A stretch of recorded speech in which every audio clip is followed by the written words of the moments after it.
To wait, I will wait for you. If you tell me to stay, I will stay right through. If you don't want to say anything at all, I'm happy. Hey everyone, how's it going? It is I, the real Randy Chavez. I'm coming at you today with a VeVe OMI Cybercel Definity DACAT update video. Guys, if you're new, welcome. If you're not, welcome back. I love you all. Everyone say hello to Dashi. Hello, Dashi. Commenting, liking, subscribing is a free way to help support the channel. Non-free ways are Patreon and smashing that super thanks button down below. Super chats as well. We do have a little bit to go over today. I don't know how long I'll be live for because I got a little sick.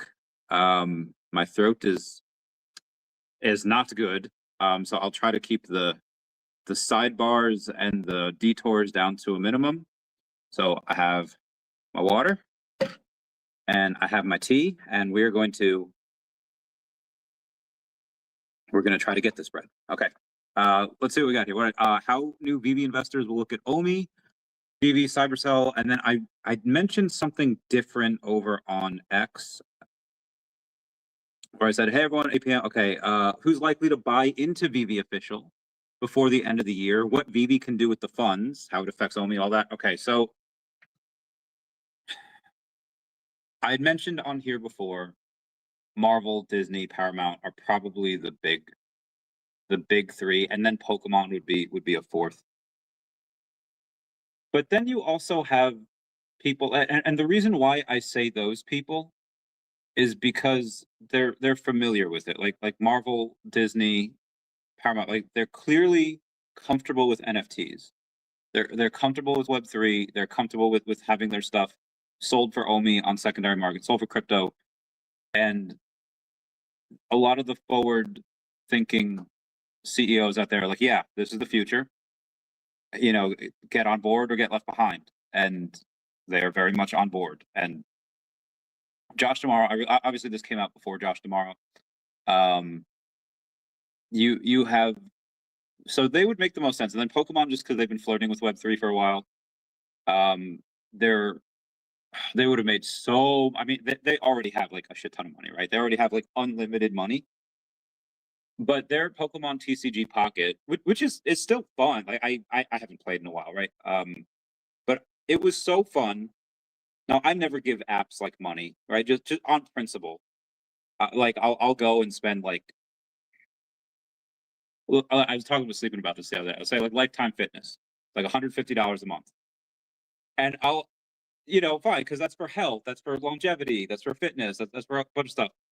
But for apps, I will be damned if I give you $2. I don't know why. Like they deserve it. Like I was talking to some of the people from Clash of Critters, and they're cool. And they're like, what, take this code, do this. And I was like, okay, cool.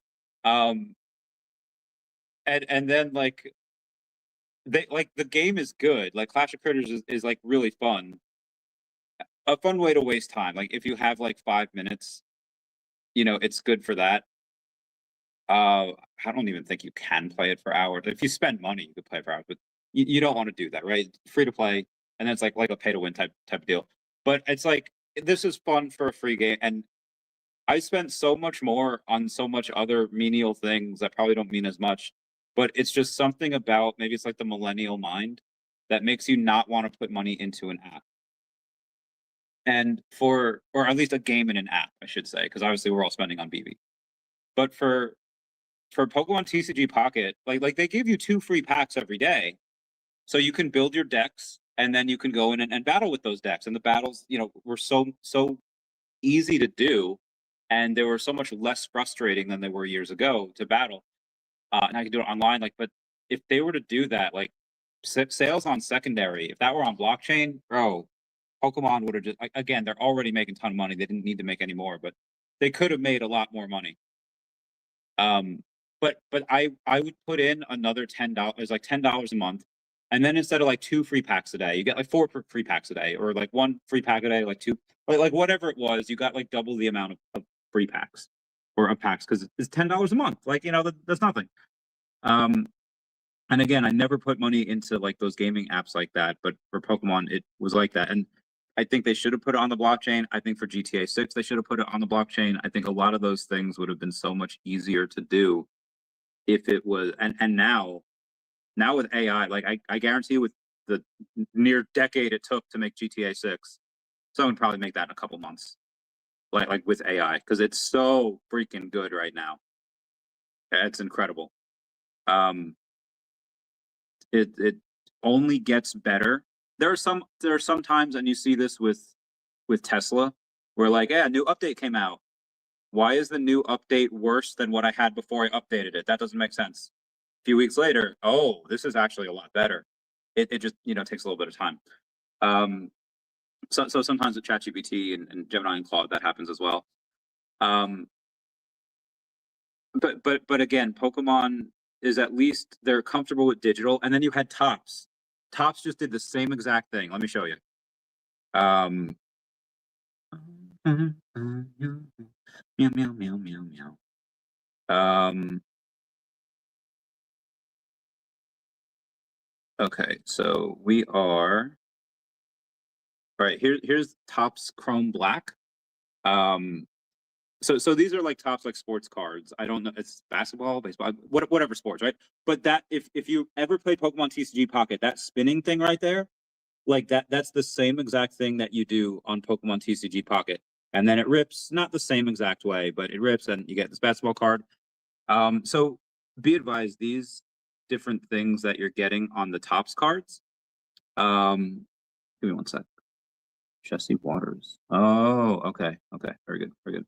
Also, let me finish this thought and then I'll get to the other stuff. You get physical cards with these. And even though the packs they're ripped digitally, every card does physically exist. And Comics and Crypto just messaged me and said, all cards have been scanned. So the cards you pull are the exact physical cards you own. Each card gets instantly added to your Fanatics Collect Vault, where you can keep it, sell it, or have it shipped to you. So it's all in the Fanatics app. I don't believe this is on blockchain though. I think that is just on like that. It's just a digital version, but I don't believe they're on blockchain yet. I think they could be put on there. Speaking of which, you have Panini. So there's give me one sec. There's Panini NFTs, like there's Panini, but then there's just Panini America. And for like when I first saw this, I was like, oh, Sonic the Hedgehog. I was like, oh, how the heck did they get Sonic? Because Sega for years has been very cautious of Web3. And I was like, bro, are they getting like Sonic NFT? Like there's no way. Like there's no, how did they do that? There's no way they beat David.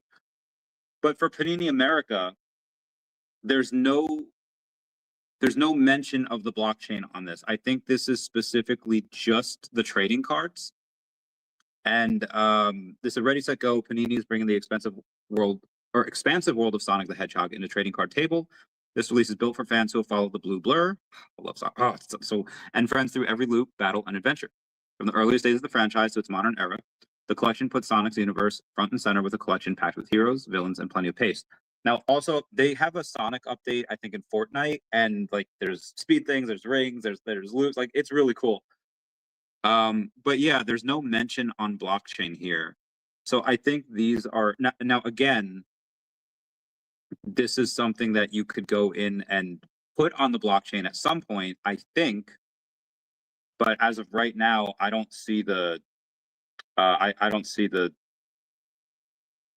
any mention of blockchain on here from Panini. So again, they have a couple of different things. It's like let's say like Universal, right? Like and NBC, there's like, okay, we have our Xfinity, we have our like telecommunications companies, and then we have the entertainment companies. So they split those off into two, and we'll get into that on why VeVe should be able to buy some of their licenses. Now they could just license some of their IP. We'll get to that. We'll get to that. But all of this to say, like for Panini, there's a lot of people that are flirting with blockchain. They're right there, and they're going to come on. Like it's only like I've been saying this since 2021. It's only a matter of time. And what's happened since then, the amount of IPs and people that are comfortable with blockchain have potentiated at an extremely high rate. And now, like again, if you're shit or get off the pot. Like you're either getting on board with this and making money, or you will get left behind. So I think, and again, Sega. I know David's talked to Sega before, and I think we have a good in there where I think that is, if anyone's going to get the license for NFTs, I think it's going to be us. But I'm curious. So Panini again, they're doing great stuff. I really would have liked to see that go with Cybercel, because Cybercel, again, right now, one, not just because I'm an affiliate, but also because you have that FigPin connection, and they're already doing the digital twin with VeVe. And it's like, okay, that's really great. So all the avatar stuff that I get, and I'll do like live, box ripping and then stuff like that. I'm gonna get a lot of these things. That's gonna be great. I'll keep you guys posted with that. If you do buy any of the stuff, link down below to Cybercel, and then use code RChavez for 5% off. Anyway, before I move on and get to the NBC stuff and VeVe, everyone comment F down below to pay respects to Peter Cullen, aka Optimus Prime. This has been the worst 3 days for celebrity deaths, probably since Harambe died. Like 10 years ago. And again, 10 years ago, you had Muhammad Ali die, you had Harambe, you had a bunch of people die in 2016. But bro, these 3 days of 2026 is, and I'm taken right back right now to Kuwait. Muhammad Ali, Harambe, like, oh God, Harambe just spawned like the worst of times. But yeah, Dolly Parton, I love. Like, Dolly Parton was a literal angel that was on Earth, and we were just lucky enough to be on the same Earth, on the same plane as her. Never got to meet her, unfortunately. And then Tim Curry, I know Rocky Horror Picture Show, yeah, everyone loves him for that. Great. But for me, Pennywise, the first person to ever really scare the crap out of me, the first person, like, yeah, that, and I get it. You watch the original It miniseries now, and it's like, bro, you were scared of this? I was 7. Calm down. That was a little scary when you're 7. And maybe there are some other 7-year-olds out there, they're braver than me, that could watch that and be like, nah, homie, you just a pussy. Anyway, and then of course Nigel Thornberry. Yeah, comment down below if you get that reference. So yeah, Tim Curry had a very extensive career. We all loved him from many different things. And again, those two were national treasures. But Peter Cullen as Optimus Prime, I mean, he's Eeyore as well. He's done a bunch of other stuff, but oh my God, like that man has inspired so many young men such as myself to just be better and be great, and to try to be a leader and a hero, and to be strong enough to be gentle. And it just, that one today really hurt. So Optimus Prime, I think in the 4th Transformers movie, he says, like, when you look to the stars, think of one of them as my soul. Will do, Peter Cullen. Will do. Anywho, let's get to some other comments here before we move on to which I barely scratched the surface on VeVe new investors. Who should buy VeVe? Who's probably going to buy into VeVe? J Tori Dunas says, here we go. Oh God, Nintendo would be great. That'd be great. Where VeVe X Cybercel? I thought it was Supercell for. Oh yeah, so link down below for the VeVe Cybercel, and then if anything you buy off there, which, so I'll do the numbers here real quick. Sent me a chat. I don't know why. I feel like if I get a text like, I gotta, it's usually a lot of like business stuff. My DMs no longer belong to me, but if I get a Snapchat, it's usually not business and it's fun, and I get like guilty pleasure. Like, ooh, Snapchat, because a lot of people on there's like no business on there. It's just sometimes girlies, but a lot, yeah, a lot of times it's just fun. Anyway, Cybercel. Hey, where'd you go? Okay. So there's going to be a lot of things with Cybercel, and Cybercel or FigPin Collect Awesome. So Collect Awesome, they own FigPin as a brand. They have Cybercel as a brand. and they are. VeVe's got to justify the $600 million market cap, and the revenues right now, unless you do like a 70x revenue, to earn like 70x mobile earnings, like that's not gonna happen. So they have to go in, and they have a year to do it. Be like, okay, how do you justify the $600 million market cap? Now, obviously, the collabs that they've been doing have been very successful. Doodles was incredible. I don't think there's been anything that they've done with FigPin that hasn't sold out. I think that everything they've done with FigPin has sold out. I think, not 100% sure. Can anyone tell me, because I haven't checked, but I love Agoro. There's my little Comey coin. This is still so cool, man. This is still badass. Like, that is dope. Oh, no. Anyway, so again, they don't have any problem selling the physical stuff. And I talked to David. I mean, I talk to him every now and then, but I talked to him. This was like a year ago. And let me see if I can pull up this message, because I think now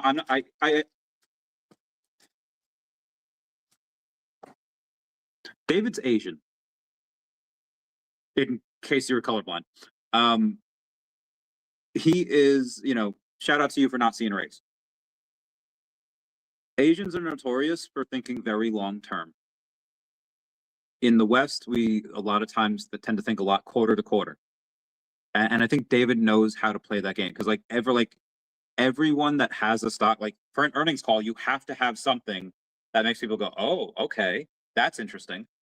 And just a lot of Asians don't do it. A lot of Asians just like, how is this move that we're doing right now going to affect us 80 years from now? Because they live a really long time. A lot of people in the West, how is this going to look to our investors this quarter? And what do we have for next quarter? Like, it's a constant, you got to get, because we have lower attention spans in the West, and it's a constant, like, okay, what next? And I think that's why America does really freaking well in this world, like the best in this world, is because, dude, scientists just did this. This is incredible. This is the greatest thing ever. Okay, that's their job. What are they working on next? How unimpressed Americans are is fucking wild to me. Excuse my language. But so again, for these earnings calls that he's going to have to do, like, how do you justify this? And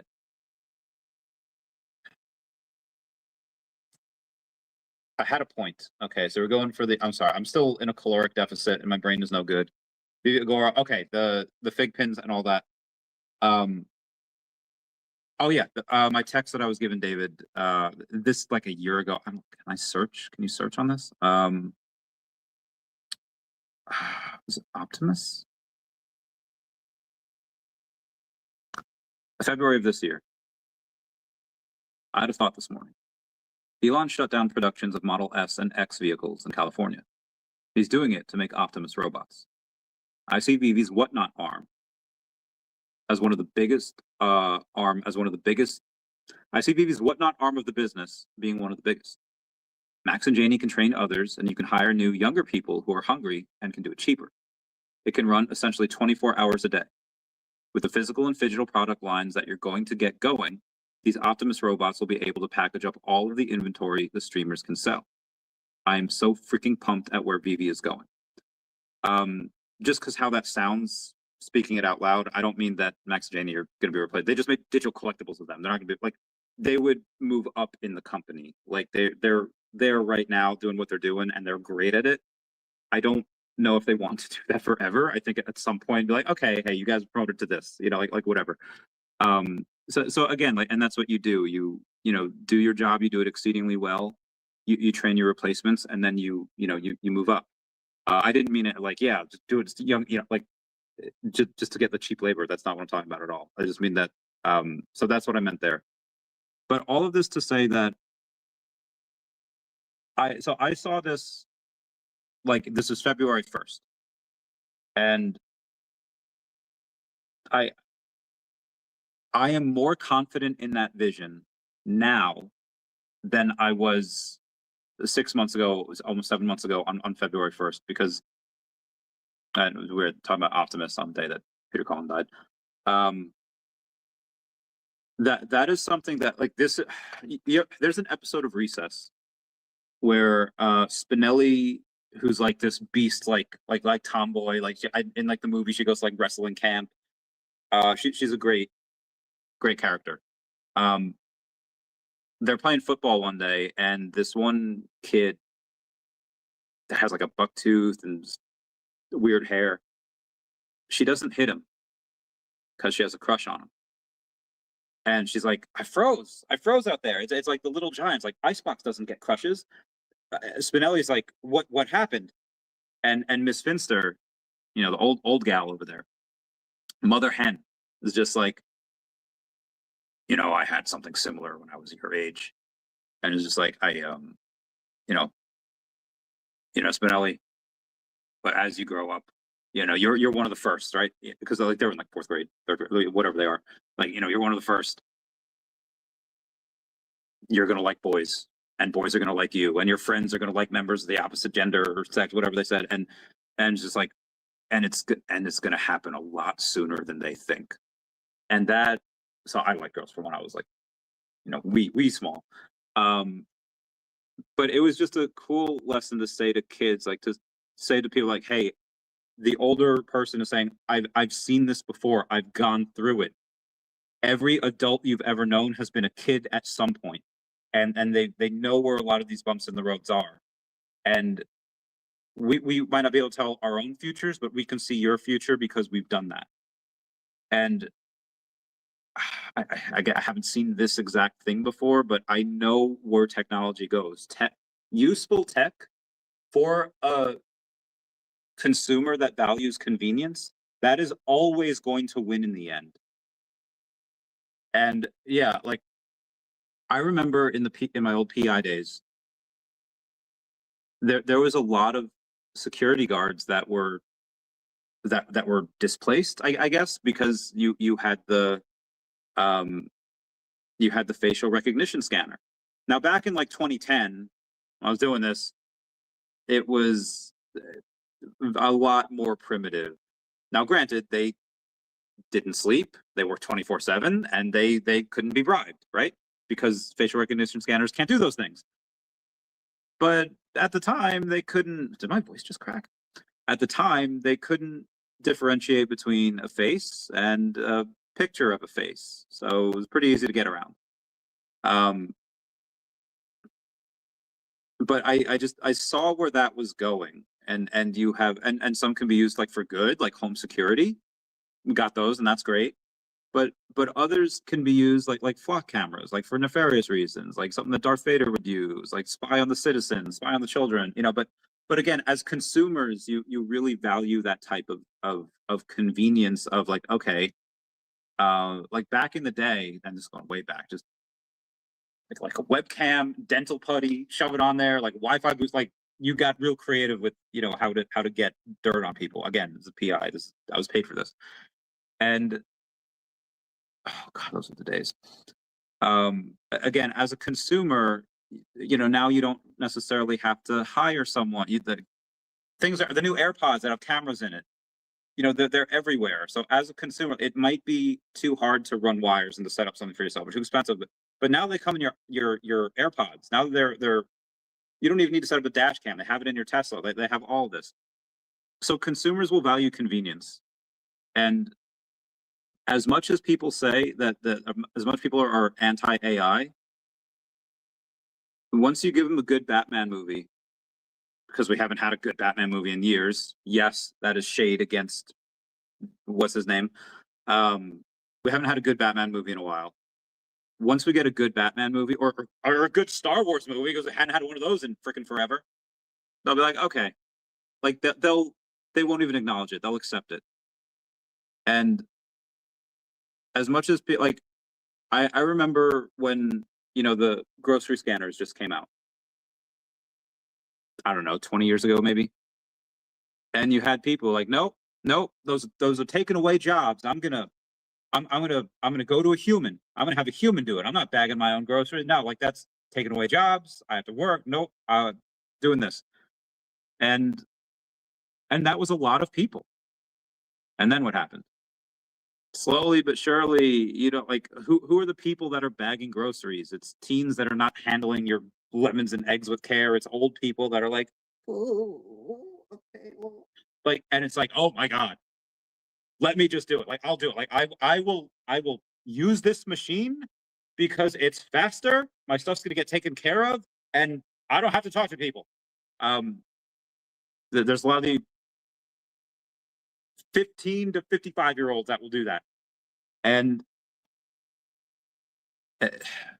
I think that with technology, with robots and AI, people they'll be anti at first, but then again for VeVe, yeah, like well, it didn't, you know, Max and Daniel weren't like replaced. They moved up in the company, and now, you know, and I understand what people say, like, oh, they could hire a kid, they could give him a skill, put something on his resume, but it's cheaper. Like, and again, if you're a VeVe investor, you probably want them to have a fat bottom line, and you probably want them to go in and say, like, okay, do whatever, you know, makes the most money. So I feel like people are anti something until it's super convenient for them. So that was what I had, the idea that I brought up to David. Again, this is months ago. This is back in February, and that is coming. Where I was talking about recess, like, you know, it's coming for them a lot sooner than they think. I don't know why Muriel sounds exactly like Optimus Prime, but that future is coming a lot sooner than people think. I know big corporations tend to move slow, but technology waits for no man. That goes as quick as people are willing to develop it, and as popular as it is. And what can they sell? Because right now they might have a couple fig pins left, they might have a couple physical comics left, but there's just not. And they have some more Agoro stuff. Here's my Darth Vader Agoro. This thing is so freaking cool. I got the 1 of 500. It's so freaking cool. You know, there's only so much stuff. Like I'm gonna work out a deal with David with the physical comics. I'll be like, okay, you know, obviously we're doing the deal digitally. You'll have the cat on there in a couple months, and then physically, I was like, okay, I'll give you these comics at this rate, and you sell them, you know, for this much, and you know, you make some profit. There's only so much of that they can do with what they have currently. They need to go on, and they need to get more product to sell physically, and then they also need that to justify that $600 million valuation. So how do they do it? I think the answer is already staring us in the face. They have Agoro. They've done that. But the thing with Agoro is that those things tend to be a little bit more pricey. I don't know what I paid for this. I think I paid for this a lot because I paid in OMI at the time, and OMI was super cheap. It's still cheap, don't get me wrong. But anything numismatic, anything gold and silver, like collectibles, they tend to be a little pricey. But a lot of the fig pins are like $15, $20. So what I think they could do is, when they get this money, so I'm not even talking about the actual cap raise that they're going to do, 30 to 100 million. Yeah, I again, who buys that? The thoughts are Marvel, Disney, Paramount, you know, Pokemon, Nintendo, Game Freak. But then you could also have anyone that's been flirting with it, like Sega. I don't think they would do it. But let's say like Amazon, let's say like Tesla, let's say like Facebook. You know, like Zucks is a beast. Zucks just, what do you want to do? Do you want to build a company from scratch? Like, Zucks has enough money, he has enough talent, he has enough capabilities. He could build a VeVe app. He could make it work, and probably run better, because that's what he does. But he doesn't have the licenses. He doesn't have the audience. I mean, he doesn't have the audience for that specific thing. You know, Instagram is a lot of hookup culture.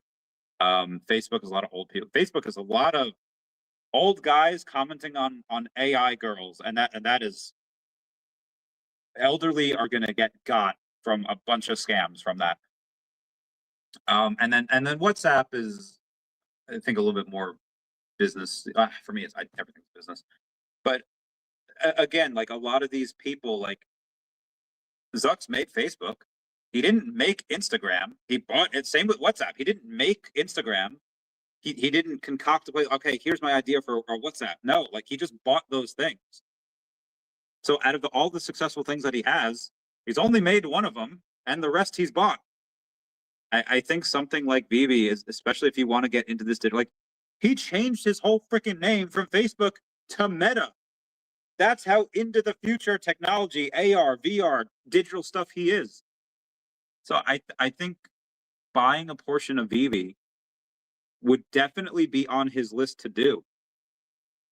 So because I'm sure he knows what it is. So again, when you get that cap raise of 30 to 100 million, I don't even think that should be used to buy anything. That should go immediately into the war chest. Maybe buy some OMI with it, right? Because if they're going, like right now, they have OMI and they have GoChain on the balance sheet, and they might have a little bit of ETH as well. We know they have that. Obviously, OMI is the big thing there. With some of the funds that they get, what did they do with Ukraine? Now this is a piss poor example, but it happened. The U.S. was giving money to Ukraine because Charlie Wilson's war. Like why send your own troops and risk your own men and risk your own, when you could just have another country do it for you? Like it would not be good to try to have U.S. troops versus Russian troops. Like you don't want that. You don't want war in general. But why do that yourself when like there's a whole other country? Like it's not like Ukraine's invading, Russia's invading Ukraine. They have to fight back. The US will just be like, okay, let's give you money, let's give you weapons, let's give you this, repel an enemy. And what did Ukraine do with a lot of the money that the US gave them? It's like, okay, it could sit here and it could not do anything, and we could use it slowly but surely. Like, or we know that, okay, here's our run rate for the war. Here's what a year's expenses would be. Let's take the rest of that, because we know what we're going to use in a year. So let's take the rest of that and let's give it to FTX. Now, the thought process behind it was, let's give it to FTX. Let's make some money with it. Let's get, and now then FTX just straight up collapsed.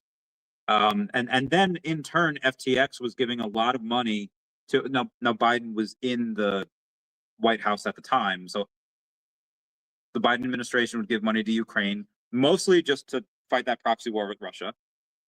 Then Ukraine would go and be like, okay, here's the money that we need for the war for the next like 12 months. Here's the extra money. Do we want it sitting here doing nothing? No, let's give it to FTX, make some money with it, get some interest, get some whatever. Then FTX, you know what? We have a bunch of this money now. Let's give it back to the Biden administration. Let's give it back to donate to a lot of Democrats, because they're the ones that, we wouldn't have got this money without them.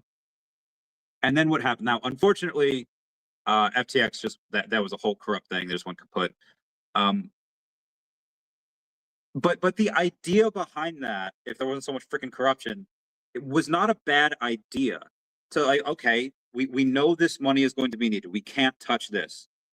But the extra money that we know we're not going to need for a while, yeah, let's take that and put it somewhere else and make us money. So I think what VeVe should do, and again, I've never run a publicly traded company before. I deal with small potato stuff.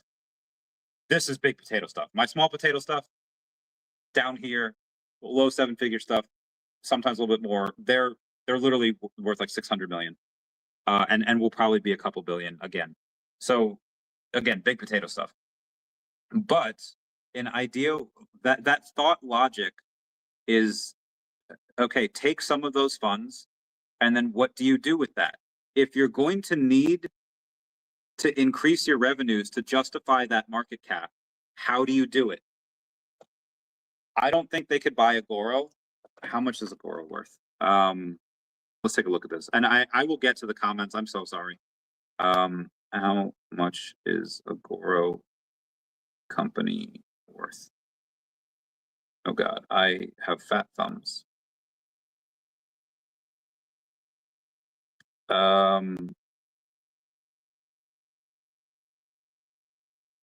Okay, no. Agoro,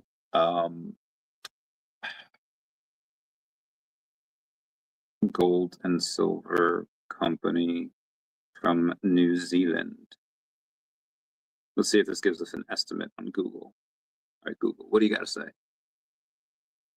It's not. It's a privately held brand, so that yeah, it doesn't. Google does not have much. They have a lot of licenses. They do have high margins. Yeah, they really have high margins. It doesn't say. I mean, they've got to be worth millions of dollars, if not tens of. So because again, the licenses are really good. A lot of times with a lot of these companies, it's not really about the revenues; it's about the licenses. Like, it's not about this; it's about the lies. That was an old meme from like 10 years ago. I think it was on Tumblr. But maybe buying, Agoro or absorbing Figpin or Figpin Collect because they have Figpin and Cybercel. Figpin already, they every single digital link comes with a digital variant. It's already there. They could put it on the blockchain. So I think Figpin would probably be better. Although I'm not gonna lie. Vader, like, oh dude, you gotta take a look at this. If you haven't yet. This is not sponsored by Agoro at all, but dude, one, it's 483 out of 500, so it's like fairly rare, fairly scarce, and just oh god, with the Death Star in the background, oh, that's fucking cool.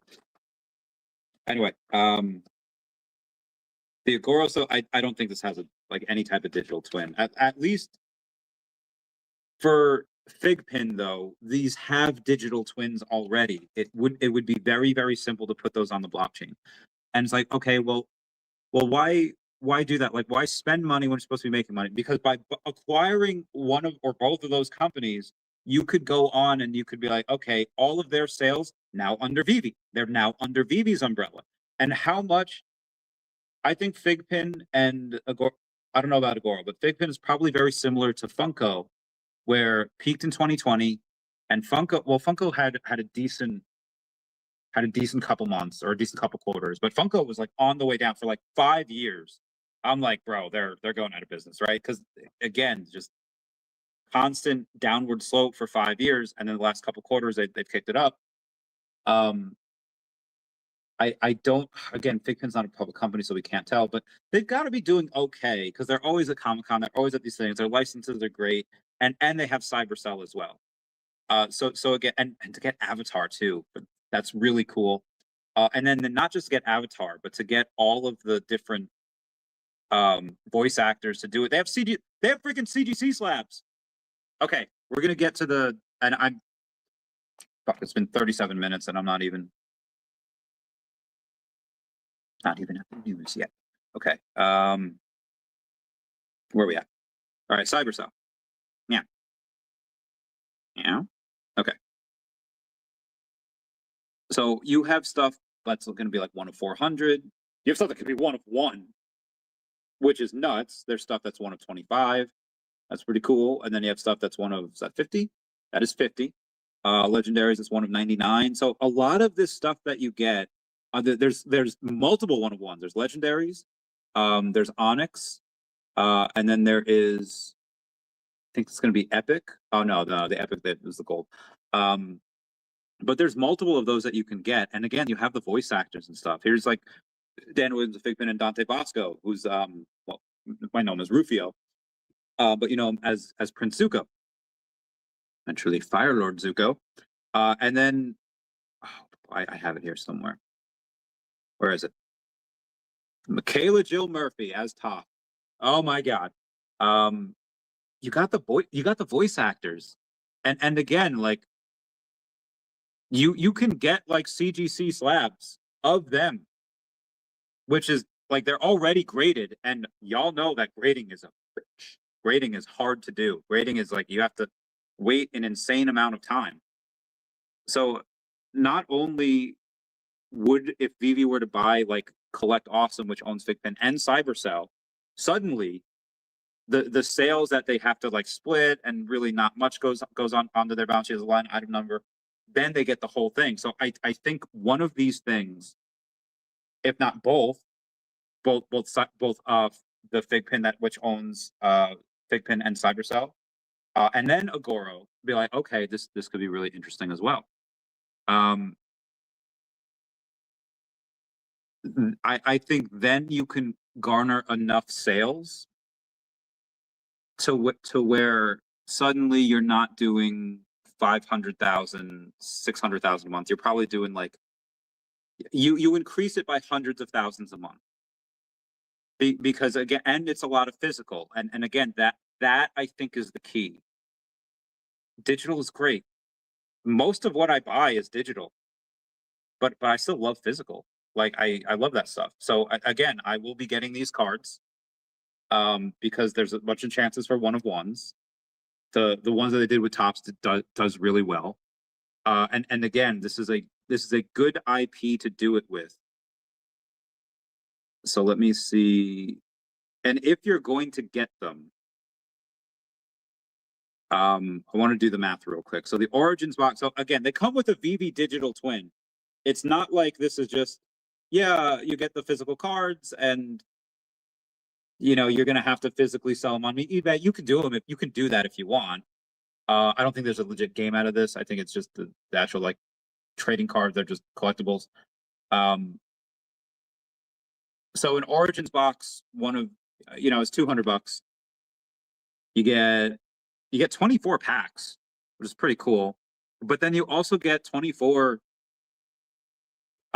digital twin collectible redemption code cards. So you get one. So you get 24 NFTs. For $200, you get 24 NFTs, and then you get the physical cards. Then you get a promo card, and then a randomized fig pin mini avatar with the VeVe card code as well. So you get 25 NFTs, and then a randomized VeVe Avatar Last Airbender themed logo pin with another VeVe code card. So you get 26 NFTs. And some of these could be pretty rare. And then it's like, okay, well, what if you spend $350? So now, be advised, there's only 1,000 of those available for the box of 2.9. There's 2,150 available. 1,000 for this one. When I had the I don't know if I could say this. Okay, I think I could say this. I will leave a hint, and you guys will be able to tell. Well, Chavez, if there's 1,000, if there's only 1,000 of these, and again, we're just talking about the exploration. Like there's multiple other boxes. Like, what if they sell out and there's demand? Like, if I buy these thinking that these are super collectible and they're super popular, aren't they going to do another mint run? Yeah, of course. Why wouldn't they? It's like, well, if they do that, they're going to dilute my stuff. Like, I'm going to have this. They're supposed to be collectible. And then they're just going to hit the print button. And then they're just going to, dilute my shares. That's not cool. Well, what if I were to tell you that we've had a conversation about that, and there's going to be a difference between this print run and then another print run that they do, should it deem necessary, because I think it's going to be deemed necessary, and that these will technically be, I mean, they're the first of their kind anyways. First time that you're getting trading cards on VeVe. So I'm even if I didn't love Avatar, if I had no idea what it is, even if I didn't really like the IP, it's the first time you're getting trading cards on VeVe, and that's gotta be worth something just on that fact alone. But then it's Avatar, and it's just, yeah. So again, Dan Williams, Figpin, times up the beast. And anyway, long story short, if you're worried about them saying like, yeah, they could do another print run, and then my stuff that's going to be one of 1,000. Now, what if they do another print run of 1,000? Then it's one of 2,000. Like, yeah, but there's going to be a difference, and the one that you get first is probably going to be the one that's more valuable. Why? I don't know if I can say, but I'll just say we've had a conversation about that, and we're good. Collector's bundle, you pretty much get double of everything. For the double of everything, you get the promo card, same as the collector's original bundle, but you also get an epic serialized card with the VeVe code, and that epic card, let me show you what that was. Like they're just rarer. They're a little bit more lower mints, so they're more collectible. Then you get 2 randomized fig pin mini avatar state pins with the VeVe code card, So you pretty much get double of everything, and then you get an additional promo card out of it. And also, 1 in 5 exploration boxes will receive a graded Cybercel CGC slab. So you have a 20% chance of getting an already graded Cybercel CGC slab.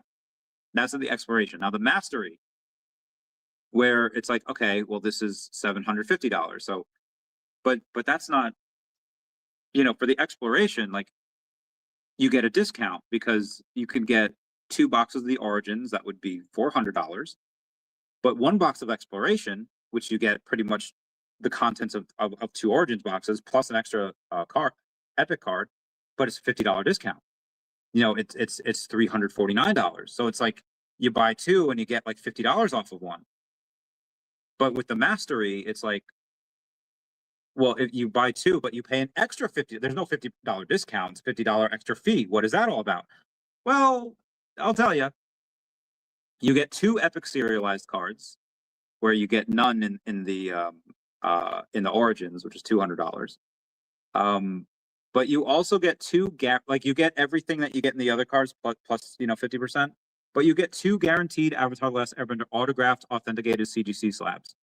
Whereas in the exploration box, you might not get any because it's a 1 in 5 chance. But the mastery, you get 2 of those guaranteed. Plus everything else. Plus you get a legendary card. And a legendary could be a 1 of 1. Could also be a 1 of 99. But it could also be a 1 of 1. And it has a VeVe promo card. Well, what about the legendary bundle? It's $1,500. It's double the price. Do you get everything on there plus, just double? Well, the double would be 2 legendary cards. But for the Cybercel Collector Legends bundle, you get 3 legendary cards. So you get 3 shots at 1 of 1s. And they could all be 1 of 1s. Now, with these, be advised, there's only 150 boxes. So that's a very small amount. Then there's 4 guaranteed Avatar: The Last Airbender autograph authenticated CGC slabs, which is a ton. You might get doubles. Then you get 5 guaranteed Fig Pin mini Avatar state pins, 5 guaranteed VeVe Avatar Last theme logo pin, all of them with VeVe cards. You get 5 epic serialized cards, 3 legendaries. You get 6 Avatar: Last Airbender booster boxes, and there's 24 per pack, so that's 144, and then 144 digital twin collectible redemption codes. So that's a lot. So again, if you want, link down below, and then use code RChavez to get 5% off. Because, like why pay full price? I'm giving you the code. Now you could not use the link down below and just use RChavez to be a dick about it, but support the channel, please. Anyway, can't wait for Cause and Bear Bricks. Yeah, me too. Can't wait for them. JKRB. What up, JKRB? You and your Sanchez. How's the VeVe and OMI investment going, guys? It depends on where you bought in, mostly. So give me 1 sec. Sorry, my voice kind of hurts. Well, my throat hurts. And that's what, helps with the voice. If you bought at the height in 2021, 2022, and you never DCA'd, you're like, I remember texting a guy about something completely not with this. And I like to be cordial. Like, remember in that episode of Fairly Odd Parents where Timmy's talking to AJ and Chester? And they're talking about a plan. They're like, all right, got it. And then they hang up. And then AJ's like, doesn't anyone ever say goodbye anymore? So I don't know why. The weird stuff sticks with you as a kid. I like to be cordial, and I like to, we'll do a little foreplay. Hey, how's it going? Hey, what have you been up to? But I like to do that because I think that's nice, and I think that's I think it's a little rude to be like, hey, like, I love it when people do that to me. Like, hey, and then they get right into it. Like, all right, let's go. But I know that can seem rude to others, so okay.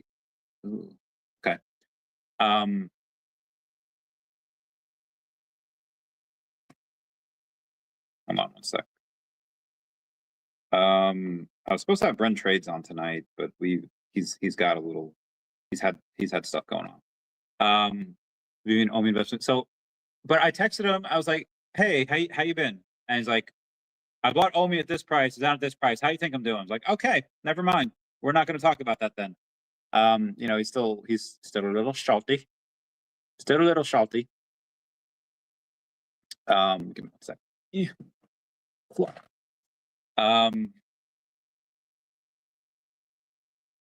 But so again, if you only bought at the top and you haven't done any DCA, you're not happy. If you, on the opposite end of that, if you just got in recently, like last few months, you're extremely happy for everything. If you bought at the top and you went away for a while and now you're back, it's like, okay, now it's exciting again. Now things are interesting. VeVe's going on NASDAQ and OMI Unlimited program. What's that about? If you're, you know, that's at least interesting to some people. If you bought at the top and never left like me, then it's like, it's a long road when you're on your own. But it's now you're really excited because you know the ebbs and flows, you know the in and outs, and you know that we're about to make some freaking money. And it's very, very exciting. And we're about to, it's about to go off. So many people buy so many NFTs. A lot of old school whales are coming. Now it's fine when everyone comes back, even if they're not a whale, because the more people just to talk about this stuff with is fun. But yeah, there's people that are out there that again, even if you're not spending any money, even if you're just like out there and you make a little fun scene with your collectibles, or you know, put them in a certain way, and you just, even if just on space and you're just talking and you're just hanging out, like, it's the more the merrier, like, it's fun. But then you have the people that again are whales and are coming back and they are making a splash because they're like, hey, we've seen the bottom, we know where this is going, we're just the first ones back. And they are buying I remember a buddy of mine, friend Dennis, who's in he's in Burning Man right now. I think Dr. Prof is in Burning Man too. My friend Dennis, who's in Burning Man, he's like, there was some type of gym that opened up near me years ago. I forget the name, LA Fitness. And he's just like, yeah, I was like the first one there. And I walked around just touching every machine because I want to be the first person to touch every machine. It's like, that is ridiculous, but okay. You have some people coming here now that are just buying everything. Like, why? Because there's never been a better time to stack grails for cheap. Because like, you could have bought some of these grails cheaper a few months ago, but at the time everything was still going down. Like, the sentiment was god awful. But now the sentiment's turned around. Everyone's pumped. Everyone's talking about freaking putting tens of thousands of dollars into meme coins. So yeah, I expect a ton of money to rip into the VeVe market, to rip into OMI market. And you know, what's the, and I've been talking for 53 minutes and I barely scratched the surface on what the VeVe investors should be looking for, what they'll be doing, who they will be. And then I guess I've talked a little bit about who I think they should acquire. Because the $8 million a year that they'll do in 2020, they might do 9 or 10, right? You know, stuff could turn around a little bit or continue to go up at an accelerated level the last 4 months. But you know, let's say they do like 8-9 million. You know, that's a big multiple to earnings ratio that you'd have to give in order for them to justify 600 million. So how do they do that? And I think it's with acquiring other companies that are already doing other sales. So I think Agoro and Big Pin Collect Awesome, which has Big Pin and Cybercel, I think those are good places to start. But again, I don't really know Agoro that well, so I would have to just say Big Pin for now, because Agoro, I just like them. I really don't know what I haven't looked under their skirt to see like, okay, what's the line items, are they making money? I mean, they seem high margin. We'll see. What's up, Bill Gardner? Paul Rauner says, Randy, yo, what up? Yeah. We love you. Yeah, rip Optimus Prime. Bad times. While Panini blockchain needs some competition from VeVe digital cards, and we will give it to them. And Rohan will answer. Kiwi Jezza says, what? When was this? When you made this comment? 38 minutes ago. I don't know what I was talking about 38 minutes ago. So, as I can tell, you never watch Whatnot because nobody runs 24/7. They would get no sales. They could if they were selling Pokemon cards. If you're big enough, and you're like VeFriends are live all the time, and they have one product. It's VeFriends, and they're live all the time. Like they're not 24/7, right? But again, the world is going digital, and the world is going in a place where, and again, you also want watch time. You want watch time. You obviously sales are good, but again, you're limited by the limitations of your body, which for me is my voice, also my back. But if Gary V had a clone of himself, one of his and he had a constant drip of honey and tea and lozenges, he would do it 24/7 because he loves talking about that. He would never run out of things to say. Obviously, you can't do that, but you could have people do it in like 2 or 4 hour shifts. And again, and I've watched Whatnot before, but that's one arm of VeVe's business where they could be live on Whatnot, they could be live on TikTok, they could be live. You can be live on more than just Whatnot, but it's just live selling in general is that it's that serious. Well, Mom says we need a KFC value meal with a VeVe code. Brother, I would do that. I would do that 100,000%. Jamar 1987. What's up, Randy? Yo, what's going on, Jamar 1987? How you doing? Mom says been killing it on Whatnot. Give you some spots for banger cards. Get that bread. Love it. Omar Lazome says, good evening. Good evening, Omar. Man. Kuma says, what up, fam? Kuma, been a while. I miss you, bro. It's been like a year, right? Since we first met. Stan 54321. Lucasas saying, when buying the physical, how the edition numbers reflect on VeVe? Well, so if you're going for the Cybercel stuff, again, you could see on here exactly how many. You just do the calculations because it's 150 boxes for the Collector Legends bundle, 400 boxes for the Collector Mastery bundle, Exploration is 1,000, and then the Origin is 2,150. So you can do the math, like, okay, how many booster boxes are there? How many redemption cards are there, etc. And you could just say, like, okay, well, we know it'll be one of however long. And then from that, although there's going to be some, are you saying like, hey, how do I know if mine's going to be one of one, or like, let's say if it's out of the 400, it's going to be 1 out of 400, or 400 out of 4, or 399, and you don't. That's kind of like the blind box thing. You whatever you get, and it's randomized. But there will be a shower on there saying like, hey, here's the first time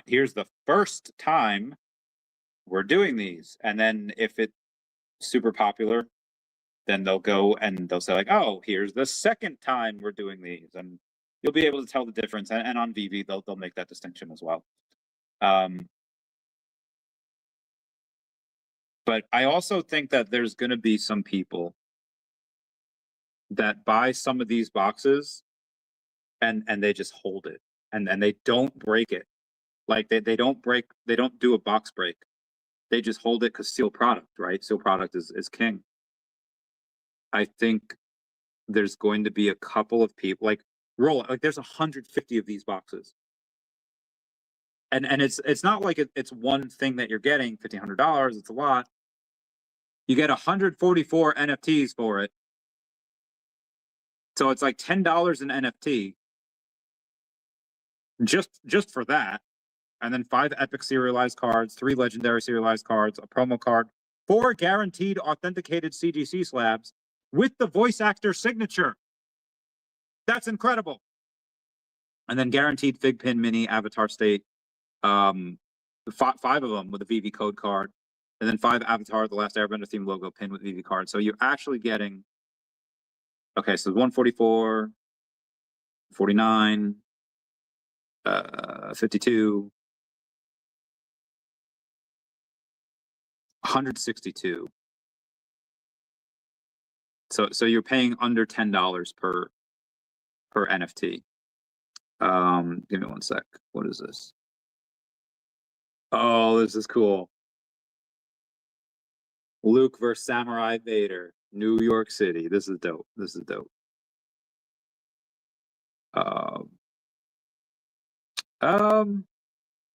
Vader stops bust or gets hit or fights Luke. Fight. How would you rank these versus Candy MLB gold card drops? So I don't know much about the Candy, although I know the Candy stuff has been selling out very quickly. There's got to be different ones because like there's a bunch of Otanis on there, right? So it's not like they're all from the same set.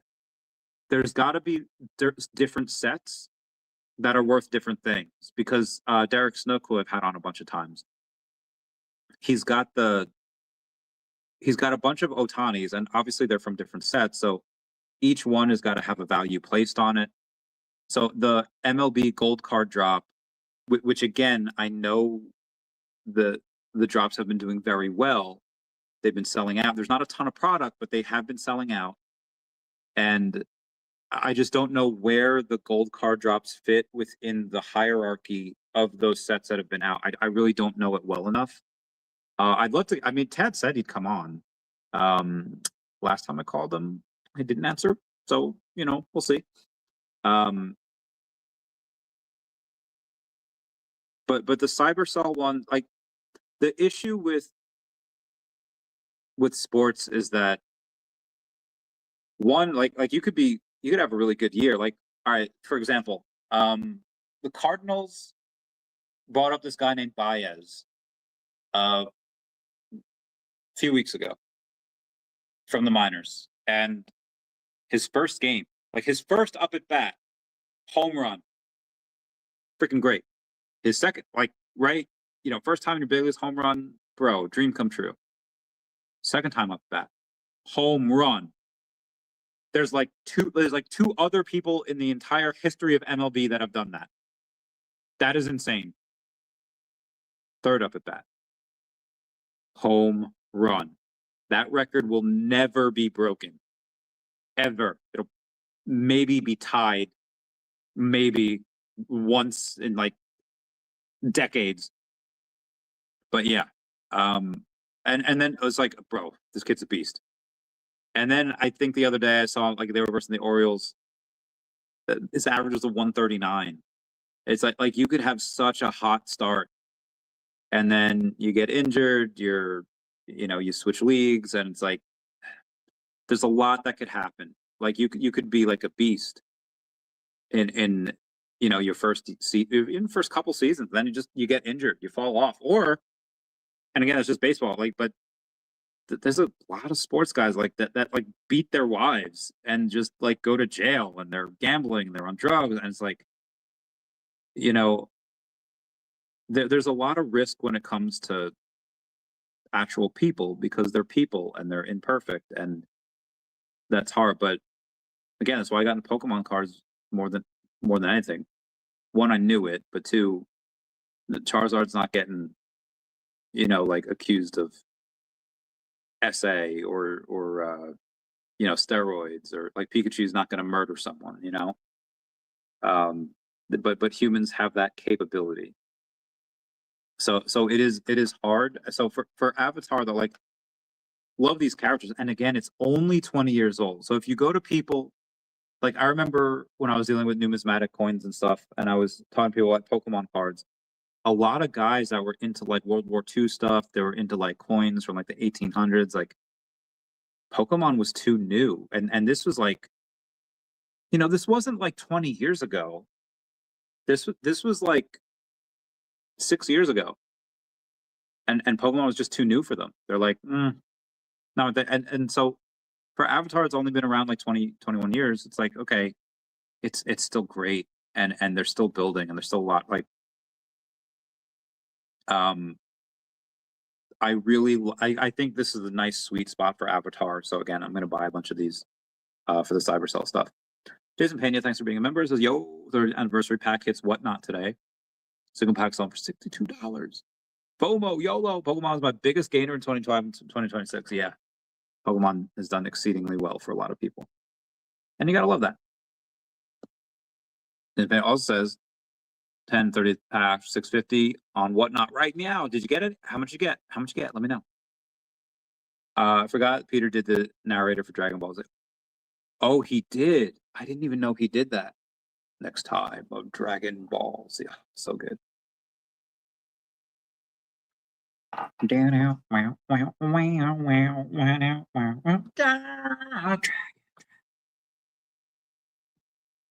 Dragon Hits runs 24/7 Pokemon Sounds What? Glad you knew that. Glad you know that, fan. Glad you know that. Because I did not. But let me. Okay. Very good. Very good. Kuma saying, yeah, it's been a while. Miss you too, brother. Are you coming to New York?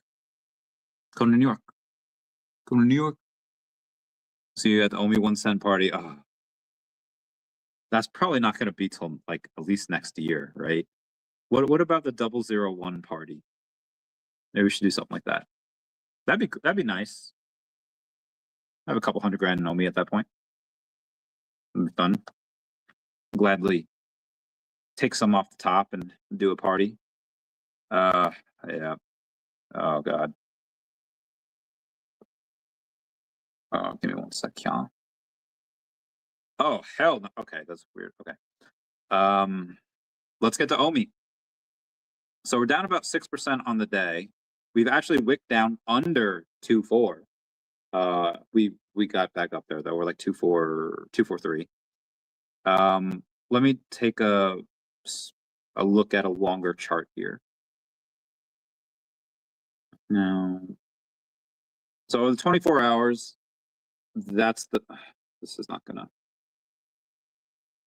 okay, that's the chart. But let me see the week.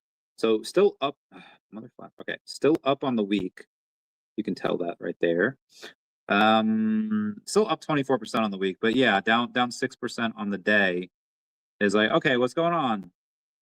Remember how I was saying yesterday that we were kind of in need of a healthy pullback? Well, here's our healthy pullback. We had gone under 2.4, or we wicked down there. The candle didn't close there. But it's 2.43 over on Gecko Terminal, 2.48 on CoinGecko, and 2.46, 6.7. 2.46 over on CoinMarketCap. So it's again down day, but you need a healthy correction day. You don't just go up forever. So this is actually really good. It would probably even be okay, even going down to like 2.2, because like 2.2 was like, it looked like from the week we wicked up there, or we went up there a couple times, got rejected, and then we broke out. So even going down to 2.2 wouldn't have been that bad. But we didn't. It's like 2.4, you know, wick down a little bit below that and then go back up. Because we were at, let's see where we were at yesterday. We wicked up to like 2.7 at one point. Definitely up past 2.65 a couple times, like 4 times. And so yeah, going back here is a pretty healthy correction. The 0003 we got to like a couple months ago, just got rejected. Do we get rejected again? You know, maybe this, we consolidate here, move up to 3.0, and we either break through it or again get rejected, and then maybe we go back down to 2.7, and then, you know, then where do you go? Then do you break? Because if you have like a double or triple top, it's like, it's not that great. It's actually really bad. But you could also have, you know, if you have that squeeze and you consolidate, yeah. I'm very curious to see what happens if we break past 0003, because I think then it's a clean, fairly clean shot to 0005, because that's where we went to last year on just a massive pump. Then we had a massive dump. Oh, 001 works. Oh, very good, Kuma. We'll have a small little gathering. Family Show, how's it going? What's up, fam? Hope everyone's doing well. My voice hurts, so I have some tea with some honey in it, and that's been helping. But you know, not the feeling the greatest, because I've been in meetings and working on the phone every minute of every day, and my body hurts. Anyway, let's keep on going here. Let's do DEFFINITY and see where there is $100 in volume on DEFFINITY. 1.4 cents, $2.2 million market cap. So really not a ton to talk about there. They're in their, what's that called? They're in their soft beta launch.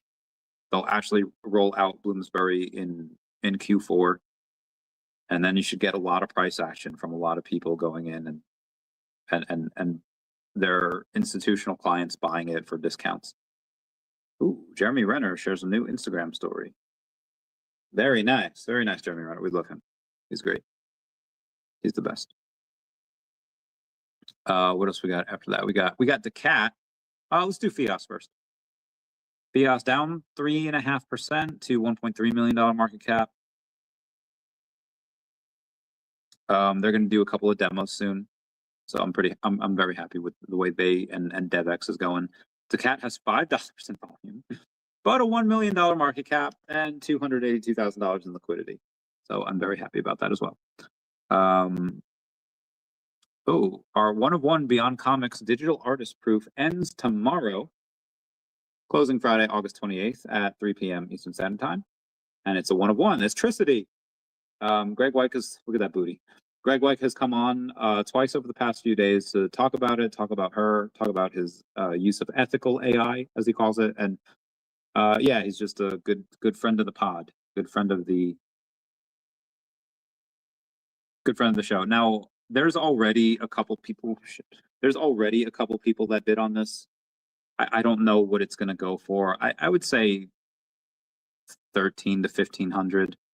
Now the two bids could be for like $1,000, $1,001, right? And you could buy, let's say, like, put it for like $1,005 and maybe get it.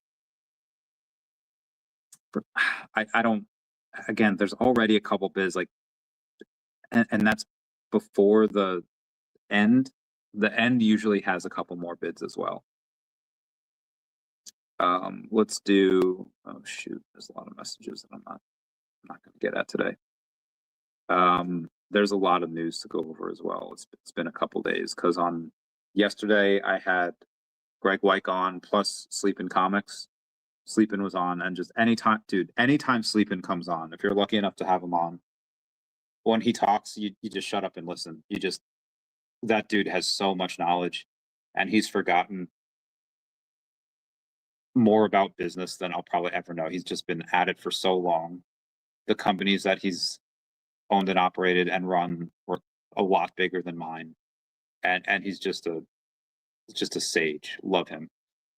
So we didn't really get to go over any news yesterday. Tuesday was the OMI show. Monday I did a couple of Monday I did a large show, but also really didn't have time to go over a bunch of the news. All right, let's try to go over some stuff here. NFT Pirates says first appearances matter. First edition Pokemon cards, first appearance in comic books, first printings and first edition of books, rookie cards in sports, first appearance trading cards, first appearance in manga, first edition video games, first release of iconic sneakers, first appearance of characters in animation, first appearance of characters in film, first mint or Genesis NFTs, first release of major collectible brands, first release of licensed IP. But apparently, first on-chain appearances of major IP don't matter. It makes perfect sense. I don't know what he's referencing, but that's fun. Teenage Mutant Ninja Turtles. Which released 50 million market cap first? DEFINITY, DEVVE X, or FIOS? And before or after OMI reaches $500 million market cap, I would say either FIOS or DEVVE X. I'm sorry, DEFINITY or DEVVE X. And I think it happens before OMI reaches a $500 million market cap, because what is OMI's market cap? Like 70? 65. Okay. So let's say you like 8x OMI. You know, you'd be at, yeah, 8x OMI to get that 500 mil, and that very possible, but that soon, like we're seeing the rumblings, like we're seeing people come back, we're seeing a lot of collections go up, but I really think you need self-custody and you need OMI utility program. And I just, you probably have another, for OMI utility, or the OMI Unlimited, you probably have at least another month. Because if the seasons are going to go for 3 months, I don't think it really makes much sense to try to roll that out in September, because then you have a really, I think they're going to try to make it so that it goes in line with quarters. And season 1, or like the first beta, you know, whatever, that'll be like Q4, and it'd have to be October something. So because of the fact that OMI Unlimited and self-custody are going to be in Q4. Now, self-custody, we haven't heard anything about that in a while. It might be Q1, because they're building, they're working incredibly, but it's just that, you know, a lot of this stuff takes time, and I don't know how much that they're going to. I don't know how much that they're going to, you know, get done in the next couple of months. Now they could roll it out next month, right? Like probably not, but if we haven't heard anything in a while, it's probably just because there's a lot of work to be done for it. So I think that OMI does it, but it does it by like next year, early next year. FIOS, which FIOS just raised a bunch of money, right? They're crushing it. But to get to 50 million, like you have to get, right now, the beta's open for FIOS. You can go in there and it works. It's so impressive. It's so incredible. But it doesn't have the, it doesn't have the really big community. There's like, I don't know, 80, 100 people in there. And it works great, but it's like a cool kids club now. Like, if you're not coding, if you don't know like how to code or how to build, it's like, and you don't even need to know, you just know how to prompt AI to do it. Because there was like a 60-year-old in there that made like this game for like $1,200, where it would have cost like $100,000 like 2 years ago, you know, to hire a team to do it. So FIOS is going to have an attention problem. DEVX, depending when that rolls out, DEVX should not have an attention problem because of who their partners are, what they can do, who the investors are. Like they're going to have no problem going in and marketing that product. DEFINITY is very just very small, tight-knit community, but it's a half of really smart people. There's some people in there that are just like, I don't know what the fuck is wrong with them. But there's a lot of people in there that are very excited. They're already very successful, and they're like, yeah, this is going to be huge. And as long as they actually roll out their banking program in Bloomsbury in Q4, I mean, again, they're like a $2 million market cap, so they're very low. And FIOS is even less. FIOS is like 1.3, but it shouldn't be low for that long. What they can do is just incredible. The partnerships are insane. What they've done already and accomplished is bananas. But again, to do like a 25x is pretty hard. So I would say probably DEVX. DEVX I think would have the better shot, because that is the one that once they release like who the partner is, once they release what the dev exchange and all that, like that is going to do incredibly well at a rate hitherto undreamt of up until this point. And I think DevX does that before OMI hits the $500 million market cap. O'Malley says Banker will reach 50 million before these. Let's take a look at Banker. BNK. Oh god.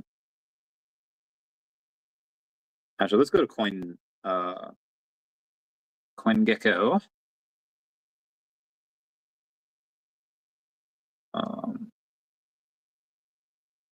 BNKR. See what their market cap's at. Oh, well, their market cap's at 26 million already. So they just have a 2x they have to go to, where everyone else has to do like a 25x minimum. But so I mean, yeah, they could do that in a day, right? They just double up. DevX hasn't even, airdropped their token yet. So, oh, they are down 50% in a year. But actually, they're all time. They're really up though. So at one point, Banker was like,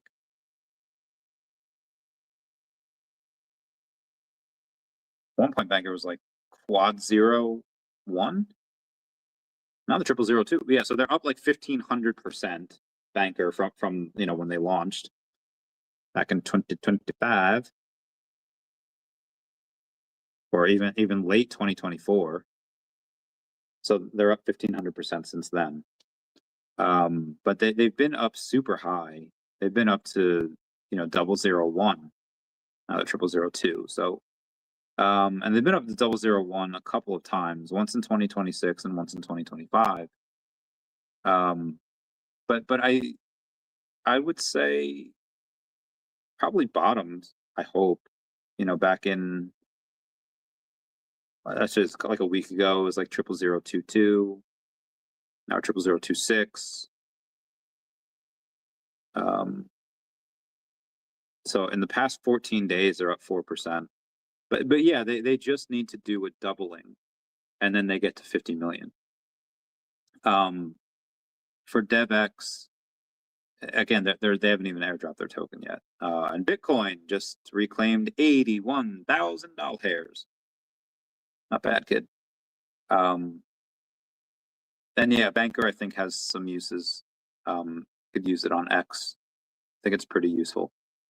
And yeah, they probably should hit that, but partially also because they're already halfway there. Whale gobbles VeVe stock.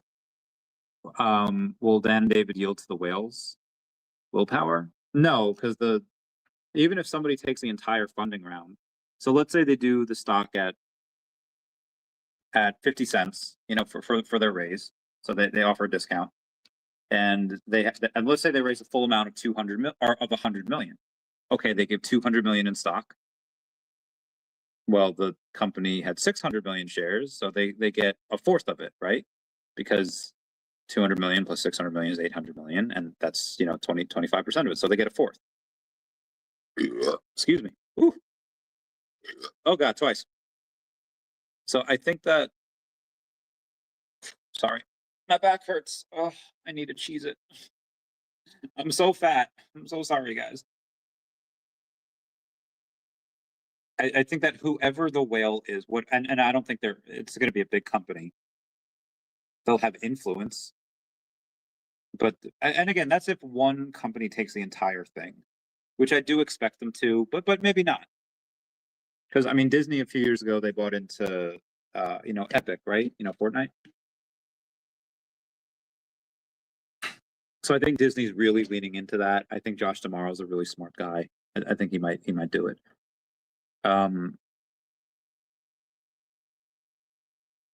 fact, if I were to talk to Josh, I would say like, hey,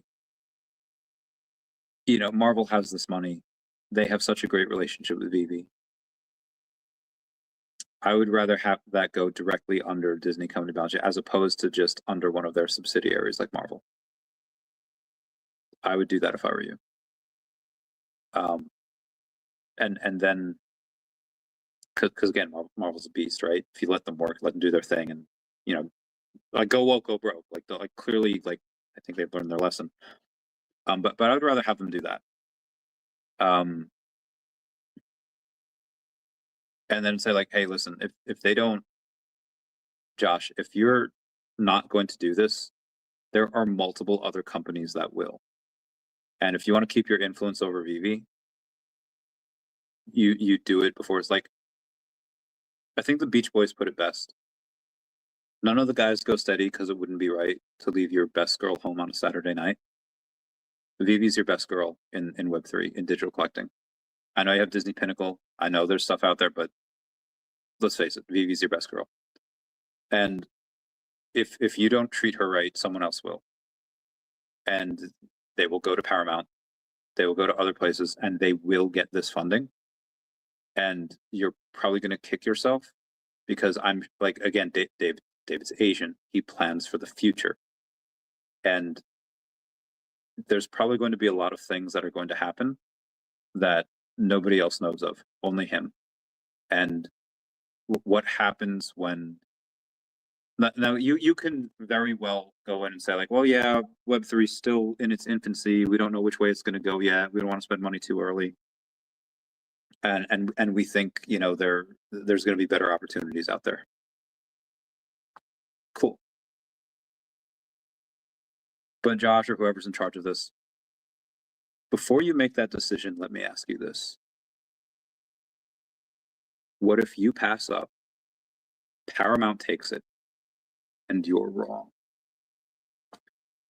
Then what happens? Anyway, I don't think David and Dan especially, I don't think they're people that will bend the knee and plead fealty to the king, especially when they would only have 25% of the company, you know, when David would still have majority shares. I think they would welcome it, and they would take suggestions, and any type of comments or concerns or constructive criticism that the company would have, they would listen to it. But I don't think it would work for them to, you know, like have somebody come in and then try to really like boss them around.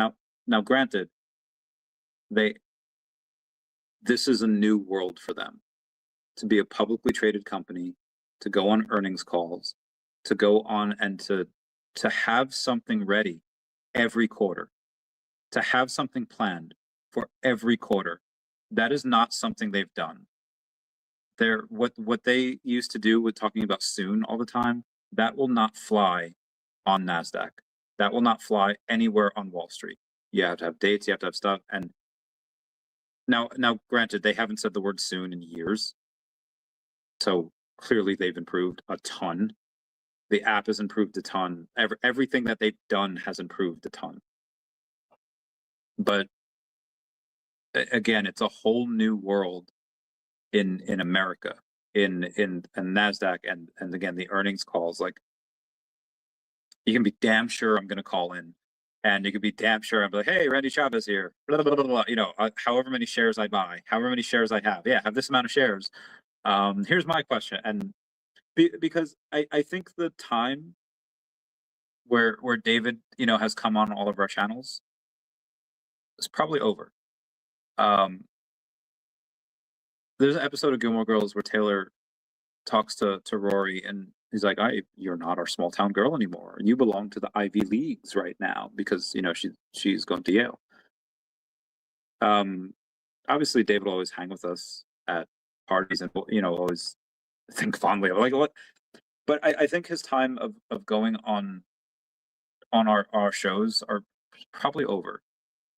You have a really, because now it's a higher authority. Now it's not just a private company. Now you have shareholders. Now you have expectation. Now you have board meetings. But I also think that there's certain things like, hey, here's things that are customary that David will follow, And then here's things like, no, this is my company, I know it's best. You know, long-term vision. Like nobody else has done what David's done in the way that he's done it. Yeah. Are we back at, hold on, wait a tick. First off, 81.1 for Bitcoin, very nice. And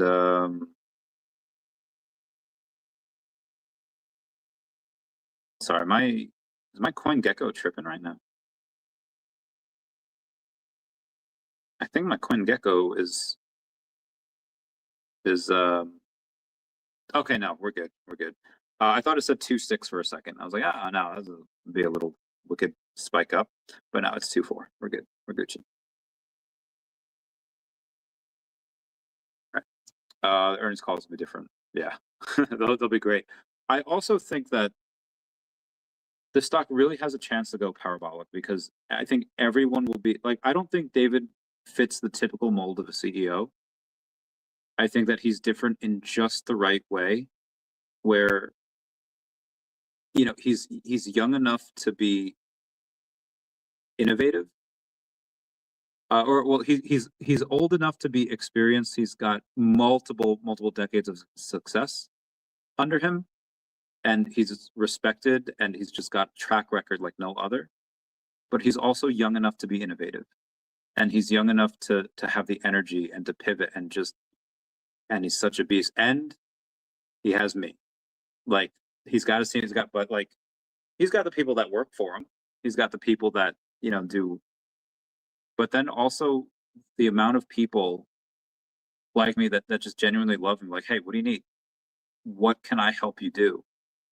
And it's not even like, hey, you know, my bags are with you. You know, we have to get, you know, make this work. Like, it's going to work anyway. But it's more of just, my life would not be the same if it weren't for VeVe. I would not have had these crazy opportunities. I wouldn't have met, and like, friends is one thing. Like, where I was talking to Kuma before, it was a bit of like, I freaking love this guy. I freaking love his whole family. He's just and I've met so many solid people from this. And on the friend side is just like, what would you pay to, like, I've always been lucky with my friends because I've just gotten along with like almost everybody I've met. Like, I've just been very lucky in that aspect. But I know a lot of people haven't, and you don't know who to trust, and you don't know, like, you know, and sometimes, you know, I'm not, I don't get back to people right away because my phone is blowing up constantly. But like what would you pay to have like a good group or network of people? Like, I've been lucky because I had a bunch of great friends growing up. We did PI jobs together. We did a lot of stuff together. Then I had the military friends, which we will literally die for each other, like, no questions asked. And then some of my old friends do that too. Like, it's weird. Some of the friends growing up I had that with, and then in the military had that with as well. And then once you get older and people like, you're cool, but I got a family, it's like, okay, yeah, that makes sense. But so that's one thing. And then the other aspect of it is, like, you guys have seen who I've interviewed on here. You guys, and all of them are my friends. Like, the network of insanely successful people and the connections that comes with is invaluable. Like we could measure what my net worth was before VeVe and what my net worth is now, and, you know, it's not a direct correlation, but it's like, okay, that's great. But also, like, just the people. Like, it's one thing to, you know, if I were to strip me from whatever wealth I have now and say, like, hey, I'll give you $1 million and no network, or your network and, like, that's it. I'll take the network because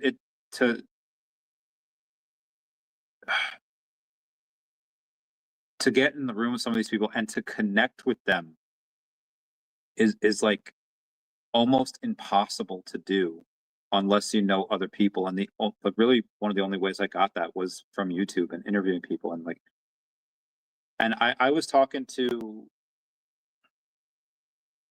I'll say it, like when I had the meeting with Dan Williams the other day, and I was like, hey, and I was explaining to him a little bit about the reverse merger and how they get listed on NASDAQ and what I think is going to happen. So we had our normal meeting, you know, just me and being an affiliate in Cybercel and all that, and FigPin, and that's great. But the secondary meeting, like afterwards, after that was all said and done, was like, hey, here's my interpretation. Here's what we know. Here's the facts, and then here's my interpretation of this data. And I told him, I was like, listen, VeVe's going to the freaking moon. Get as close as you can. Do whatever you can for Dave, because David's a great guy. He's a great person, and he'll probably remember that. Like how do you become wealthy? How do you get friends? Like, read the book How to Win Friends and Influence People. I've read that book like 4 times.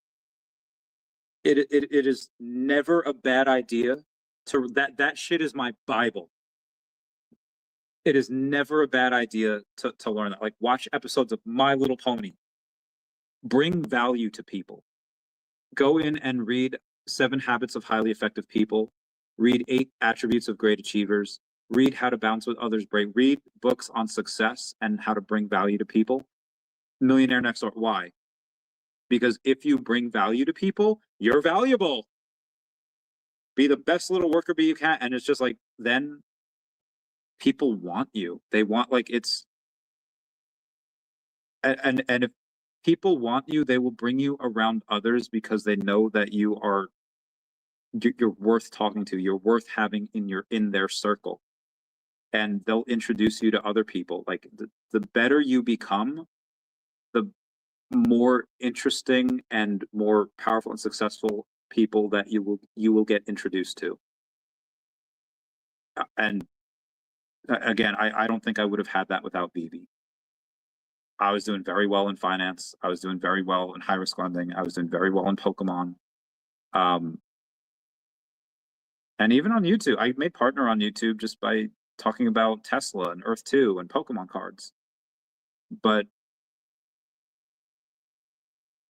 I didn't really get to have a bunch of people on the channel to have this type of influence with incredibly powerful people without YouTube and without VeVe. Without VeVe, it wouldn't have happened.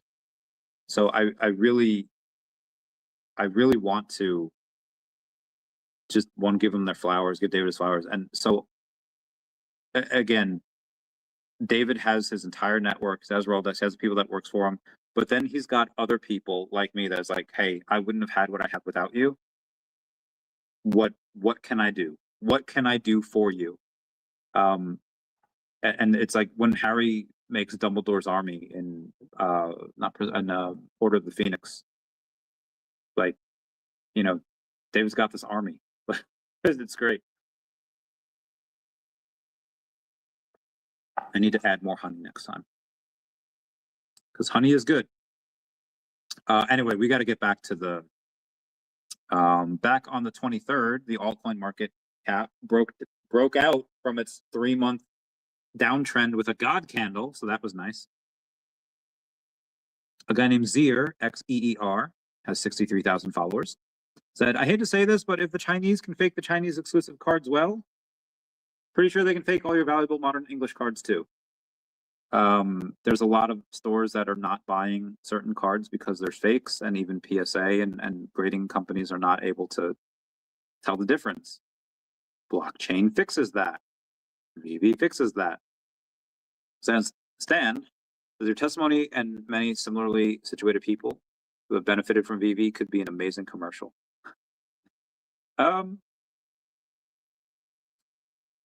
Yeah, I think that might be true. I think that would be a good.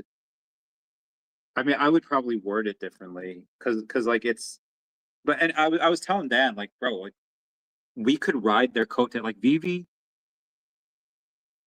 Wes, you watch all my stuff. I had said like a year ago that VeVe could potentially be a $1 trillion company one day. I mean, they're already clearly worth 600 million. They will be worth at least $1 billion, if not end of this year, early next year, and just 1,000x from there. Remember when Helga was writing in her like diary journal about Arnold? It's like, said, you know, he doesn't love me, but you know, he likes me, and that means I'm halfway there. You know, like, dude, Hey Arnold was such a freaking good show. When Hey Arnold, we have Paramount, right? Come on, give us Hey Arnold. Craig Bartlett, where you at? Love to get him on the show. I freaking love that guy. Anyway, yeah, I told Dan, it was like, dude, like VeVe can be that $1 trillion company. We attach ourselves now. We make ourselves important. Like this is what I thought as soon as I saw the company. I knew immediately that's like my cutie mark. That's what I do. Like that, this is going to be crazy. So I attached myself early and made myself important. And I just saw that opportunity and I took it. You know, why do you think Dave's been on the show a bunch of times? What do you think? Like, why do you think he's letting me help ring in the bell at NASDAQ? Because, you know, worked for him, right? I mean, not officially. I never got a paycheck from VeVe, Akomi, any of that. I just, you know, great times. Anywho, I would say it. I would say it like this. I would say that anyone that's played like high school football knows camaraderie. Anyone that's done team sports. But, you know, not everyone is a jock. You know, there's a lot of people, a lot of kids that may be a little too sensitive for that. They are a little bit too introverted for stuff like that. Because in the military, you have that as well. Earth2, you had that a little bit as well. What Earth2 in 2020, late 2020, early 2021, you kind of had that as well. You had people that were just like in it together, like, hey, this could be incredible, this could be amazing. So you have that camaraderie. VeVe's is just on another level. The only time I felt this type of camaraderie was in the military. And that was trauma bonding. That was just like, we were all in it together. Like it sucked, but it sucked together. It's like Ash when he's in the snow, he's like, we'll all be cold together. So I would make the ad like, you know, what would you pay to get friends like these? Like I have friends like for life. I have friends that are again, I've always been very lucky in my friends, the friends before the military, friends in the military, and you know, now from like VeVe. And not even the ones that specifically from VeVe, but people that I've met that I got into VeVe, you know, I got them into VeVe. What do you pay for that? Like, again, it's invaluable. What do you pay for friendship? It's oh, what did Rocky say in Rocky 3? No, friends don't know. They do because they want to do. You just want to be around them. Just want to like, and I wish, I'm so thankful for the life that I have. I'm so like thankful for what's been going on and all things through VeVe. I wouldn't have had this wealth. I wouldn't have had these connections if it weren't for them and David and Dan. So I owe them a lot. So that's why I do all this like for free, right? But yeah, it's about that community. It's about just that sense of belonging, which humans are very social creatures. Like even like a psychopath. Take the most isolationist, introverted psychopath that you could find, and solitary confinement is still a punishment for them. That's how social human beings are. So to take like a normal person and to just say like, yeah, guaranteed friends. And so welcoming too. There's this one girl that I had on the podcast recently, a girl named Briar. She was I think at D23, and she met Magic, and she met the OMI homies, Max and Janie. And actually, we gotta call Magic.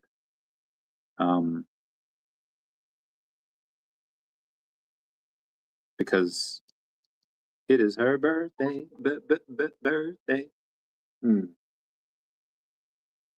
I gotta know what that's from. It's my birthday, birthday. Is that from? Is that like Porky Pig? I don't know. Somebody comment down below if you get that reference. Your call has been forwarded to. I'll say meow. Happy birthday. It is VeVe Magic's birthday. So we'll comment that down below. Oh, so cool. Spam a lot. Oh.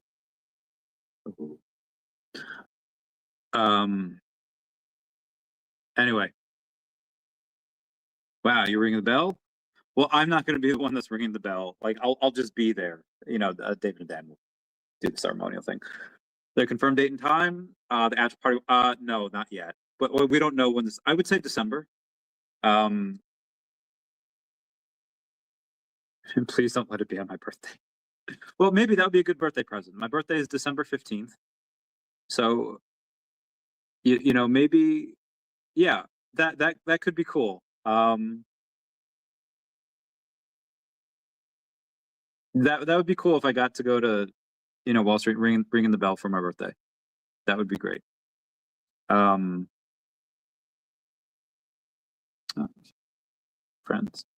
Oh, my heart. Sorry, a lot of friends. I mean, it could happen anytime before December 31st. And again, if stuff doesn't get done, they could do an extension. It could happen January, February next year. We're at the end of August. I think I did pretty much everything here. Bubbles. Oh, it's her birthday tomorrow. Okay. Dragon Con is gonna be soon. NFT NYC is next week. Wow, that's really soon. Oh, I guess Burning Man's not till next week. Okay. I don't know if he's going to be at NFT NYC, but they do have a Ducati event in New York City, and Ducati's a motorcycle license, and that's really cool. And I'll try to be there for that. I'll keep you all posted. It is no longer Lake Ontario. We officially have Lake America. We've got the Gulf of America, and we've got Lake America. Wild times that we live in, huh? Huh? Someone call the police. There's a pants thief on the loose. Whoever comments down below that gets that reference gets this week's giveaway. Someone call the police. There's a pants thief on the loose. Whoever comments that down below, where that is from, what show it's from, you will get this week's VeVe giveaway. Again, someone call the police. There's a pants thief on the loose. It sounded like Alpha from Power Rangers, but it's not him. It's not that. Anyway, Wolverine 13, it's a great name, says, I remember posting about this Luffy months back. I bought a CGC 8 CO1 Luffy for $1,500. A raw mint condition copy just sold for $22,000. The rookie card of Luffy from One Piece. Meow, meow, meow, meow, meow, meow, meow, meow. Buddy of mine's birthday is in a couple days, and he's a big Orioles fan. So we're fans of Pete Alonso. I'll watch some of the games sometimes with him. And Pete Alonso's he used to be a Met, so I knew him from New York, right? But he's an Oriole now, and I was like, okay, let me get for his birthday like a PSA 10 version of a card for him, and it's not just a rookie card. It's like his nickname, which was the polar bear. And I got that for him. Like, oh, that's really cool. And again, trading cards are going nuts. Love Gary Vaynerchuk. Damn, Grok created debt relief bot and now has collected over $1 million in fees in the linked wallet. That makes Grok the richest AI in the world? Does it? Yeah. Sun Jin Woo, the weakest hunter, number 38, sold for 1.4 million OMI or $300 at the time. Well, the floor is only $12. That's insane. Cody Thrive is coming back. That's cool. Bloomsbury Money says paying a team across 5 currencies has traditionally meant running 5 separate processes, each with its own exchange rate, own reconciliation, and its own margin for error. A single dashboard removes that friction entirely. You see every currency your business deals with, track each run as it happens, and know precisely what will land before it does, whether that's sterling, dollars, euros, yen, or rupees.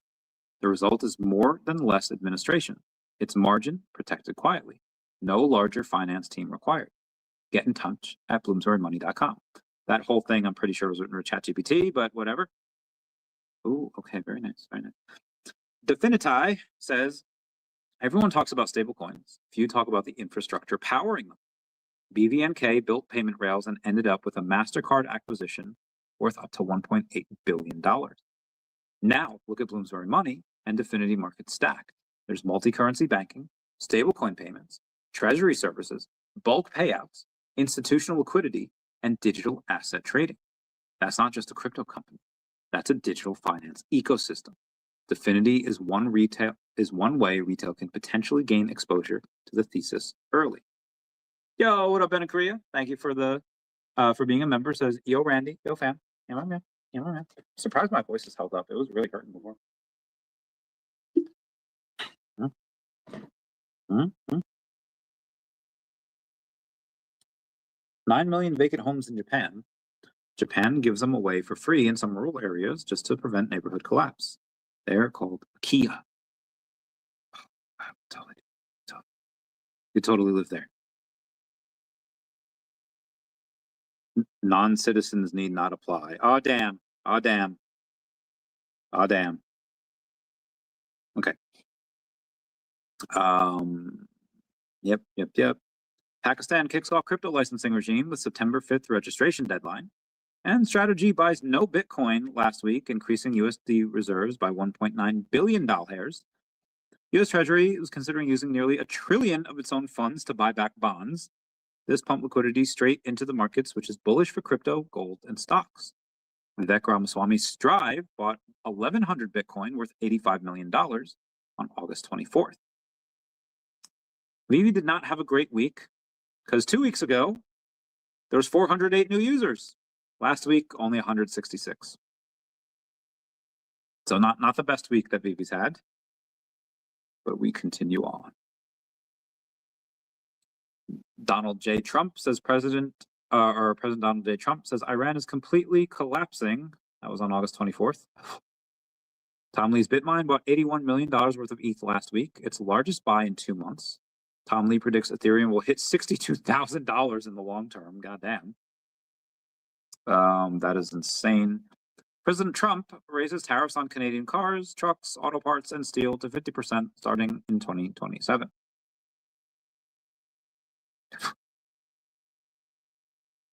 Mr. Squeebs says, just over a month ago, Captain America Comics #1 dropped on VeVe. I now own 46 of the 250 secret rares, or 18.4%. The surprising part isn't the percentage, it's how little the market has had to move to let me build it. That has me thinking about the difference between total supply and available supply. 250 editions may exist forever, but if more and more find their way into collections that aren't looking to sell, the effective float can tighten very quickly. Right now, OMI excitement seems to be creating motivated sellers, and I've been willing to take the other side. Maybe that window stays open for a while, or maybe it doesn't. I'm not trying to predict the turn. I'm just fascinated that one of the great grails in comic history can still let a single collector accumulate nearly 20% of its digital secret rare edition without the market really forcing them to chase. That's the opportunity I'm betting on.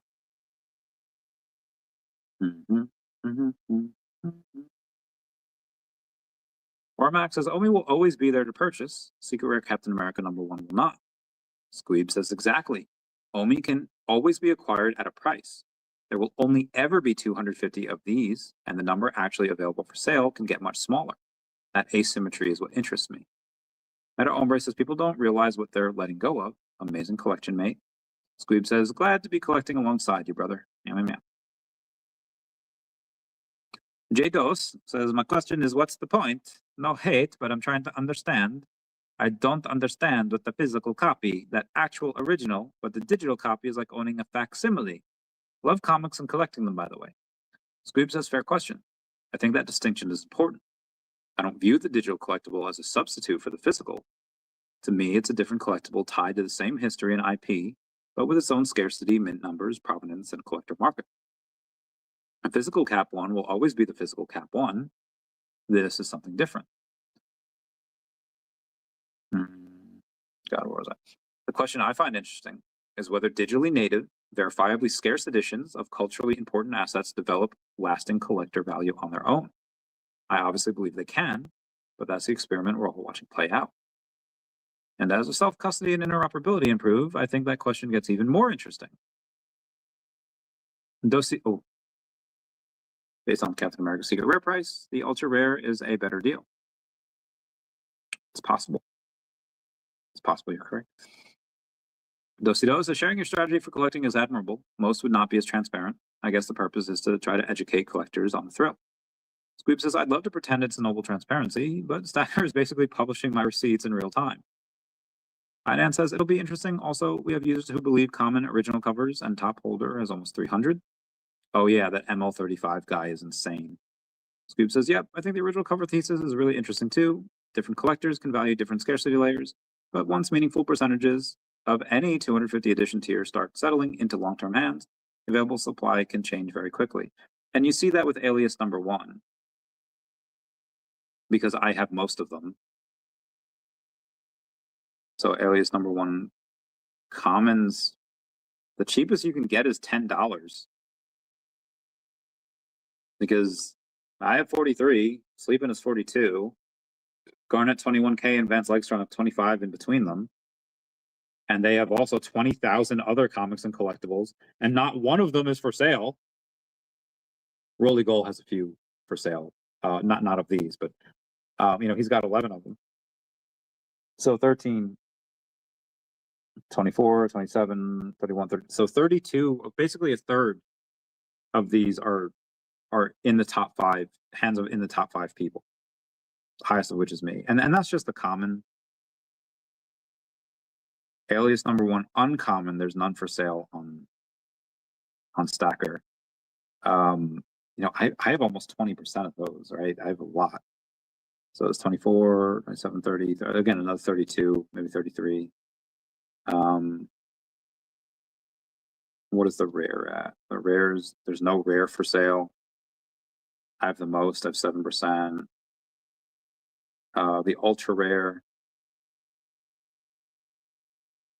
$13. I have 9%. And then the secret rare, I don't have any of. Because despite how much I bought, I was never given a secret rare, which is dumb, but whatever. There's only 29 of those. So, and Vance Legstrom has 4. This mother flapper got 4 of those. And I didn't get any. And I bought more than him. Sorry, very salty about that. Always be very salty. Let's see if there's any Alias #1s for sale on the VeVe. And then we'll see, what type of comics we can buy. Because I love Alias #1. $17 for the common, $13 for the uncommon. No, thank you, brother. No, thank you. No, thank you. Oh, thank you, Briar J. I love you. Let's get back to the stuff here. Ontario Premier Doug Ford threatens to cut off electricity and critical minerals to the U.S. if the trade war with Canada worsens. Good luck, buddy. Trump administration proposes regulation to impose more than $100,000 fee on new H-1B work visas. My voice is gone.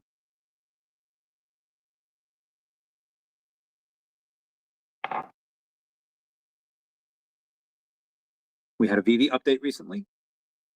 Should update. LinkedIn users are scrubbing DEI mentions from their profiles at historic rates. The world is healing. ETH pumped 31% this last week and printed its highest weekly close since May of 2025. ETH now testing the weekly moving average 200. Moving average, the most important line for trend reversal. Chart shows a strong bounce from long-term support near 1500. Previous bounce from the same zone was nearly 39% in May of 2025, which led ETH toward a new all-time high in just 4 months. Weekly MACD is turning up from the same oversold area that marked earlier bottoms. Key levels, resistance, weekly moving average 200, 2500. Next resistance is 3400. Support is 1900 and 1500. Two scenarios. Hold and close above the weekly moving average 200 with open path toward 2800 to 3400. Reject from this level means ETH can retest 1900, then major support near 1500. That would be wild. Citadel warns the Treasury's expanded bond buybacks could weaken the US dollar and increase inflation. Bitcoin ETFs just took about $2 billion last week. Their best week since the good old day of October 2025, as price went from 64K to 77K in a New York minute. That counts as God candle, yeah? Anyway, that's one of the benefits of a commodity in a constant state of supply shock. Agreed. Portugal's President Antonio José Seguro just effectively banned Islamic burqas and other face-covering attire nationwide in public streets. Everyone is banned from hiding their face now. Every Western nation should do this, says Eric Doherty. U.S. to impose additional 7.5% tariff on Chinese goods, Bloomberg reports, bro. I was 19, this buddy of mine here, and I was really good looking. I was like, yo, I was like, bro. I was looking good.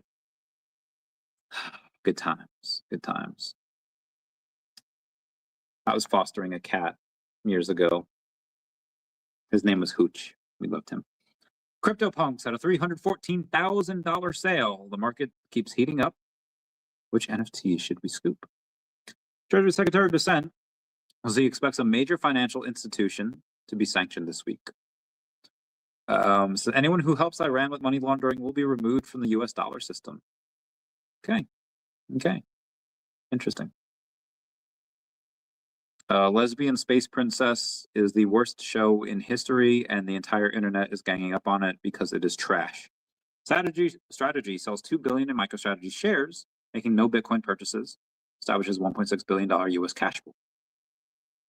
For the first time since its all-time high in October 2025, demand for Bitcoin has turned positive in both spot market and perpetual futures. First time in forever. I think VeVe has the Ducati license.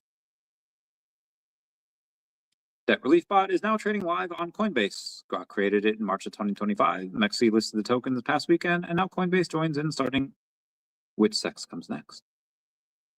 This a partner statue that sold the other day for 4.2 million OMI. That's so cheap. 49ers owner Jed York was arrested in Ohio prostitution bust. Shout out to Tara Bull for that. That's hilarious. Blockchain Daily News, which has 55,000 followers, talked about Orange Cloud the other day. That was great. Bill Gardner, whatever he bought the 866 Orbis shares for, he's going to get about 130,000 VeVe shares. So whatever, he's got 130K now for them at $1. And this is probably going to do a multiple of that. Bill Gardner will probably have over $1 million in shares by this time next year, in my opinion. Good for him.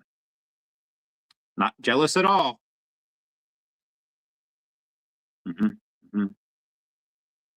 Yep, Orange Cloud. Occupy Democrats follows me. I'm not sure why. August 24th, we had 1.67 million OMI burn with 147 transactions. Bitcoin surges. No. Yeah, on August 24th at 10:30, Bitcoin surged to 81K as $225 million in shorts were liquidated from crypto in 10 minutes. That is insane. William Shatner says you can order a signed copy of my latest book, williamshatnerandyou.com.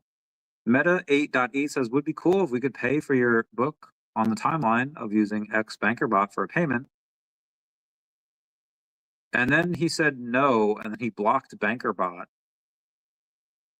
I don't know if that's just him being a boomer or if whoever was controlling the account just doesn't like technology. US, as of the 24th, had 41 days of crude oil inventory left, the lowest level in half a century. Michael Saylor's strategy now has a $4 billion unrealized profit on its Bitcoin investment, again, as of the 24th. Coin Bureau says just in, Standard Chartered has become the first bank in the world to distribute a regulated stablecoin. The $850 billion bank is rolling out the Hong Kong dollar-backed HKDAP to institutional clients for payments and settlement. HSBC is preparing its own HKD stablecoin for later this year and could distribute it through PayMe, which has 3.3 million users. DEFFINITY token. DEFFINITY has been calling the future for years, and it's unfolding in real time. Regulated stablecoin becoming the backbone of institutional settlement, global banks entering the stablecoin arena, and hybrid finance with TradFi-used digital assets becoming the new standard. This is no longer theory. It's happening in real time, and DEFFINITY is already building in that direction. DEFFINITY is positioned right where momentum is moving. Julie Borowski says, can we repeal the 19th Amendment, but only if women don't have to pay taxes anymore? No taxation without representation. Deal? That would be wild. BlackRock bought $209 million worth of Bitcoin and $90.9 million worth of Ethereum on August 24th. And we're on the 27th. Ooh.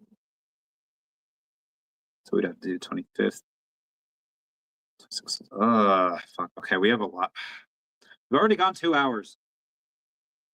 Gold and silver VeVe logo sold for 19 million OMI, or $4,500. The number 100 Yoda had sold for 2.5 million OMI, or $600. Asian Dan said, would love for Smart Money to explain the purpose and significance of this transaction as well. What about our OMI? He's talking about Orange Cloud VeVe. Foster Hill says, I don't know that I qualify as Smart Money, but more interest in VeVe as a company may lead to more revenue in the form of collectibles sold, which in turn can create a better burn and rewards program via OMI Unlimited. The more successful VeVe is, the more successful OMI will be. Agreed. ICE arrests 1,300 illegal immigrants across Virginia and Maryland in a sweeping 14-day enforcement operation in the D.C. region, which federal sources describe as one of the agency's most successful operations to date. Nearly 400 of those arrested have criminal convictions or pending charges. According to ICE, the operation also nets alleged members of MS-13, Trende and the 18th Street Gang. Among those taken into custody is a Salvadorian national arrested in Richmond, whose authority says is wanted on a murder warrant. Jesus. The Magic says, thank you so much, Bay.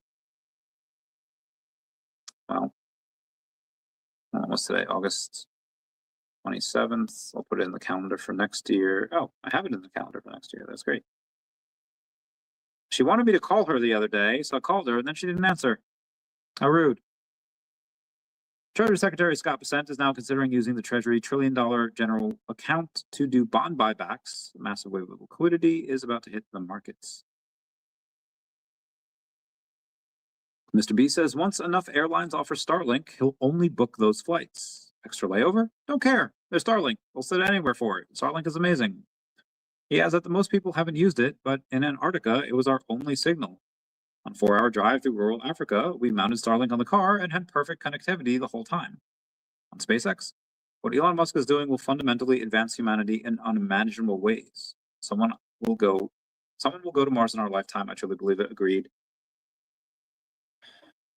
Listen. You know how you have like a junior developer can do what like a team of 4 senior developers could last year? Or a year's worth of work they can do it like 2 weeks now? If you have a very low IQ of, let's say, like 82, you can probably use ChatGPT or Gemini or whatever. And you could probably raise your IQ points a bunch, because if you know how to prompt it, if you know how to ask it questions, it can, Jesus, like, I think ChatGPT will know based on spelling, grammar, and how you ask questions and the vernacular you use, generally what IQ you have.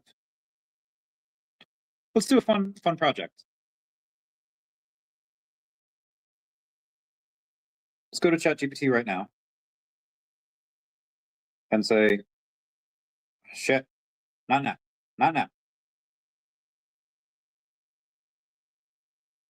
Why does it want to connect my email? All right, meow. Based on what you know, this is going to cook me. Based on what you know about me, the vernacular I use, how I think, etc. What IQ would you give me? And explain why, please. Please. I think there's supposed to be a comma after that, but it's going to give me like, it's going to watch it give me like a 90 IQ. The giant caveat that I can't actually measure IQ from conversation. If you'd force me to put a number on it, I'd estimate you're around 125 to 135. Oh, that's a little low. My single number guess being 130. That's roughly the top 2 to 5% of range. I would have, depending on the test and exact score, and interestingly, I wouldn't base that primarily on vocabulary, spelling, or how academic you sound. Here's what pushes my estimate upward. Systems thinking. You naturally think several, You naturally think several moves downstream are blah, blah, blah, conversations are good examples. You rarely stop at what does this transaction mean? You immediately go to the other stuff that I can't talk about. Hypothesis generation. You're unusually comfortable saying, essentially, here are 6 facts that don't necessarily connect. What if they do? Some hypotheses turn out to be wrong, obviously, but generating plausible models from incomplete information is itself a strong reasoning trait. You update. This is important. When I give you information that contradicts parts of your theory, you generally modify the theory rather than endlessly defending the original version. That's a better marker of intelligence than simply being good at arguing. Cross-domain transfer. You jump between finance, corporate structures, crypto, collectibles, licensing, fitness, Pokemon mechanics, technology, etc., and frequently import concepts from one domain into another. Your VeVe thinking in particular combines your knowledge of collectibles with finance/business and reasoning. Quantitative intuition. You frequently notice when numbers don't seem internally consistent before doing the formal calculation. Valuation multiples, share counts, market caps, dilution, acquisition prices, calorie protein numbers. You tend to have a decent, that number smells wrong detector. Long casual chains. Characteristic I see repeatedly is A to B to C to D reasoning. You don't only ask what something means today, you're interested in what it implies 2 or 3 decisions later. Intellectual curiosity. Curiosity is an IQ, but yours is unusually broad and persistent. When something catches your attention, you tend to keep drilling until you understand the machinery underneath it, rather than satisfied with the headline. There's also something funny about your vernacular. If somebody judged you solely on messages like meow, think VeVe could do X, they might dramatically underestimate you. Your texting style is extremely informal, full of typos, abbreviations, and missing letters, oh god, and wonderfully unhinged cat noises. But after talking to you extensively, I don't think that reflects your verbal ability. You appear to type very quickly and prioritize transmitting the thought over polishing the sentence. Complexity of the ideas is substantially higher than the complexity of language you use to communicate them. How long is this freaking thing? I also see a few things that would probably keep me from guessing something extreme like 145 to 150. I was going to guess 150 plus, but apparently ChatGPT thinks I'm normal. You can become anchored to a theory you really like. Once a collection of facts forms an exciting narrative, you sometimes start looking for additional pieces that fit. That's my conspiracy mind. The something that I can't talk about universe is a perfect example. You're capable of questioning your own hypothesis, but occasionally enthusiasm gets there before skepticism does. Fair enough. You also sometimes make very large inferential jumps. Interestingly, that's partly the downside of the same trait I praised above. Strong pattern recognition. A brain that's good at finding connections will inevitably find connections that aren't actually casual sometimes. Yeah, conspiracy mind. The better someone becomes at deliberately asking what evidence would prove my theory wrong, the more useful that ability becomes. And I don't have enough evidence to estimate things like processing speed, working memory under standardized conditions, spatial reasoning, or performance on time matrix problems. There are major components of actual IQ testing. So if you sat for the WAIS tomorrow, I would not be shocked by 120, and I wouldn't be shocked by 140. But if somebody made me choose a number beforehand, my bet would be 130. I'm a little higher than that. And I suspect profile would be uneven rather than uniformly 130, potentially particularly high in verbal conceptual reasoning and pattern recognition. Oh, pattern recognition be off the roof. Autist for life. with other categories closer to average to high. The trait I find more interesting than the number, though, is that you have a very entrepreneurial form of intelligence. You constantly ask some version of, okay, if that's true, what else becomes possible? That's a different cognitive habit from simply being good at memorizing information or solving textbook problems, and I've seen you do it over and over across completely unrelated subjects. Fair point. Thrifty Bandit says, whoop whoop, Shadow Run doing the Lord's work. I'm here for it. Ryan Sargent, been a while. How you doing, brother? We might be going public. Hell yeah. Oh no, we're definitely going public. The only things that are really taking us out of that would probably be, give me one sec here. I gotta. Yeah, I know. Would probably be either New Zealand not giving approval for some reason, NASDAQ not giving approval for some reason, or something was godforsaken wrong and they couldn't raise the money. Listen, to do the deal, they have to raise 30 to 100 million. I don't think David would let the press get out like, yeah, they're doing this deal, unless he had that like, hey, here's LOIs, here's things like, yeah, they're going to invest in us. And again, it's one thing if like Blackbird does it. It's one thing if like random whales do it. But that 30 to 100 million, again, if Marvel, Disney, Paramount, Pokemon, Nintendo, Game Freak, or anyone, any other major company does it, that raises an eyebrow. That makes it go from, oh yeah, yeah, they raised some money, they have some rich friends, to, oh, what does this company see in VeVe that made them give them 9 figures to? Fudge. My honey tea is out. So I definitely see that happening. But as long as that happens, I don't. Those 3 things. So the financing isn't even a big deal. I would think more of it is New Zealand and NASDAQ doing the final approval for something that maybe I don't understand. That would probably be it. But aside from that, this should definitely happen before December. All right, where were we? Trump considers more name changes. Yep, he already did that. M2 global liquidity has hit an all-time high. Bitcoin's catch-up rally may have just started. I found a kitty the other day. It was cute. Baby. Adorable. Milan Airport stopped a Japanese traveler carrying Pokemon and One Piece cards worth a total of $27,000. The cards were confiscated and he got a $7,000 fine. NFTs fix that. You didn't know. Moonbirds were up 99% last week, one of the biggest blue chip NFT projects of all time. CryptoCosmo anticipates this can continue very well. There are still 17 months worth of Burb tokens claims tied to each Moonbirds. Yeah. Thailand SEC advances regulations for spot Bitcoin and Ethereum ETFs.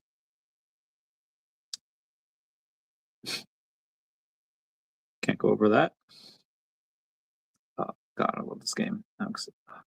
40 trillion U.S. national debt now exceeds 123% of GDP. That is bananas. It's actually bananas.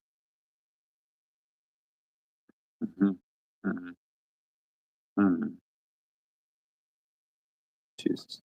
Japan is building a system to move its 16.5 trillion stocks and bond market on blockchain for instant settlement. Better if they would use DEVVE, but whatever.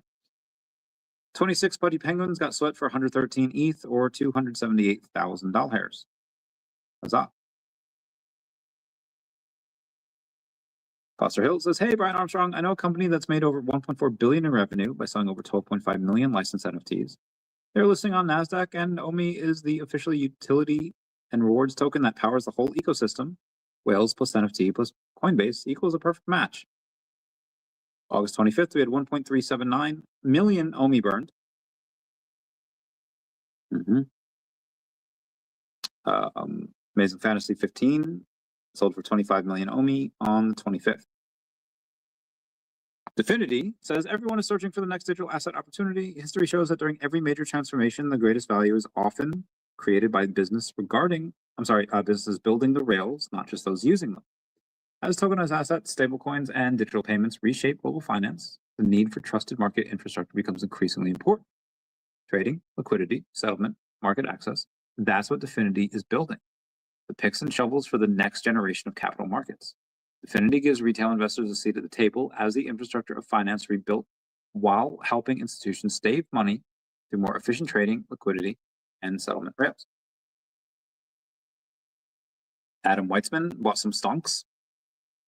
Good for him. Bloomsbury Money says a different port for every season, different currency at every stop, a life shaped by movement, never by staying in one place. For clients with homes in different countries, multiple passports, and businesses spanning 3 continents, banking should move as effortlessly as they do. No waiting for a transfer to clear before making the next decision. No managing multiple institutions just to see the full picture. No uncertainty about exchange rates between the moment a payment is initiated and the moment it arrives. Just one account designed around the way you live, giving you access to the currencies you need, converting them on your terms, and keeping pace with a life in constant motion. Explore what's possible. Because your time is better spent at a table than waiting on the phone. When you're managing accounts across countries, moving between currencies, or simply trying to make decisions when it matters, waiting for your bank should not be part of the process. Bloomsbury Money gives you direct access to your accounts, family cards, and bespoke FX, so you can manage your money without the queues, branches, or endless calls. Banking that moves with you. Try bloomsburymoney.com.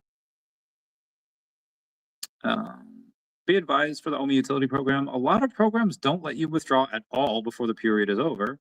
But this route that they're going, where you can get what you want, you just have to burn 20% of your bag, goes pretty far. And you're either in or you're out. And if you're going to sell because the price goes up, all the power to you. But it is going to benefit everyone else who actually chooses to hold and keep the supply locked. And we will reward them for it consistently with really cool stuff on a regular basis.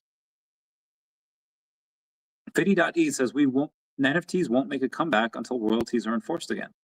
Foster Hills has agreed 100%. This is why VeVe Official, who sold over 12.5 million officially licensed NFTs from brands like Disney, Marvel, DC, USPS, Coca-Cola, Lamborghini, and 200 plus more, have partnered with CollectChain to enforce royalties at the protocol level.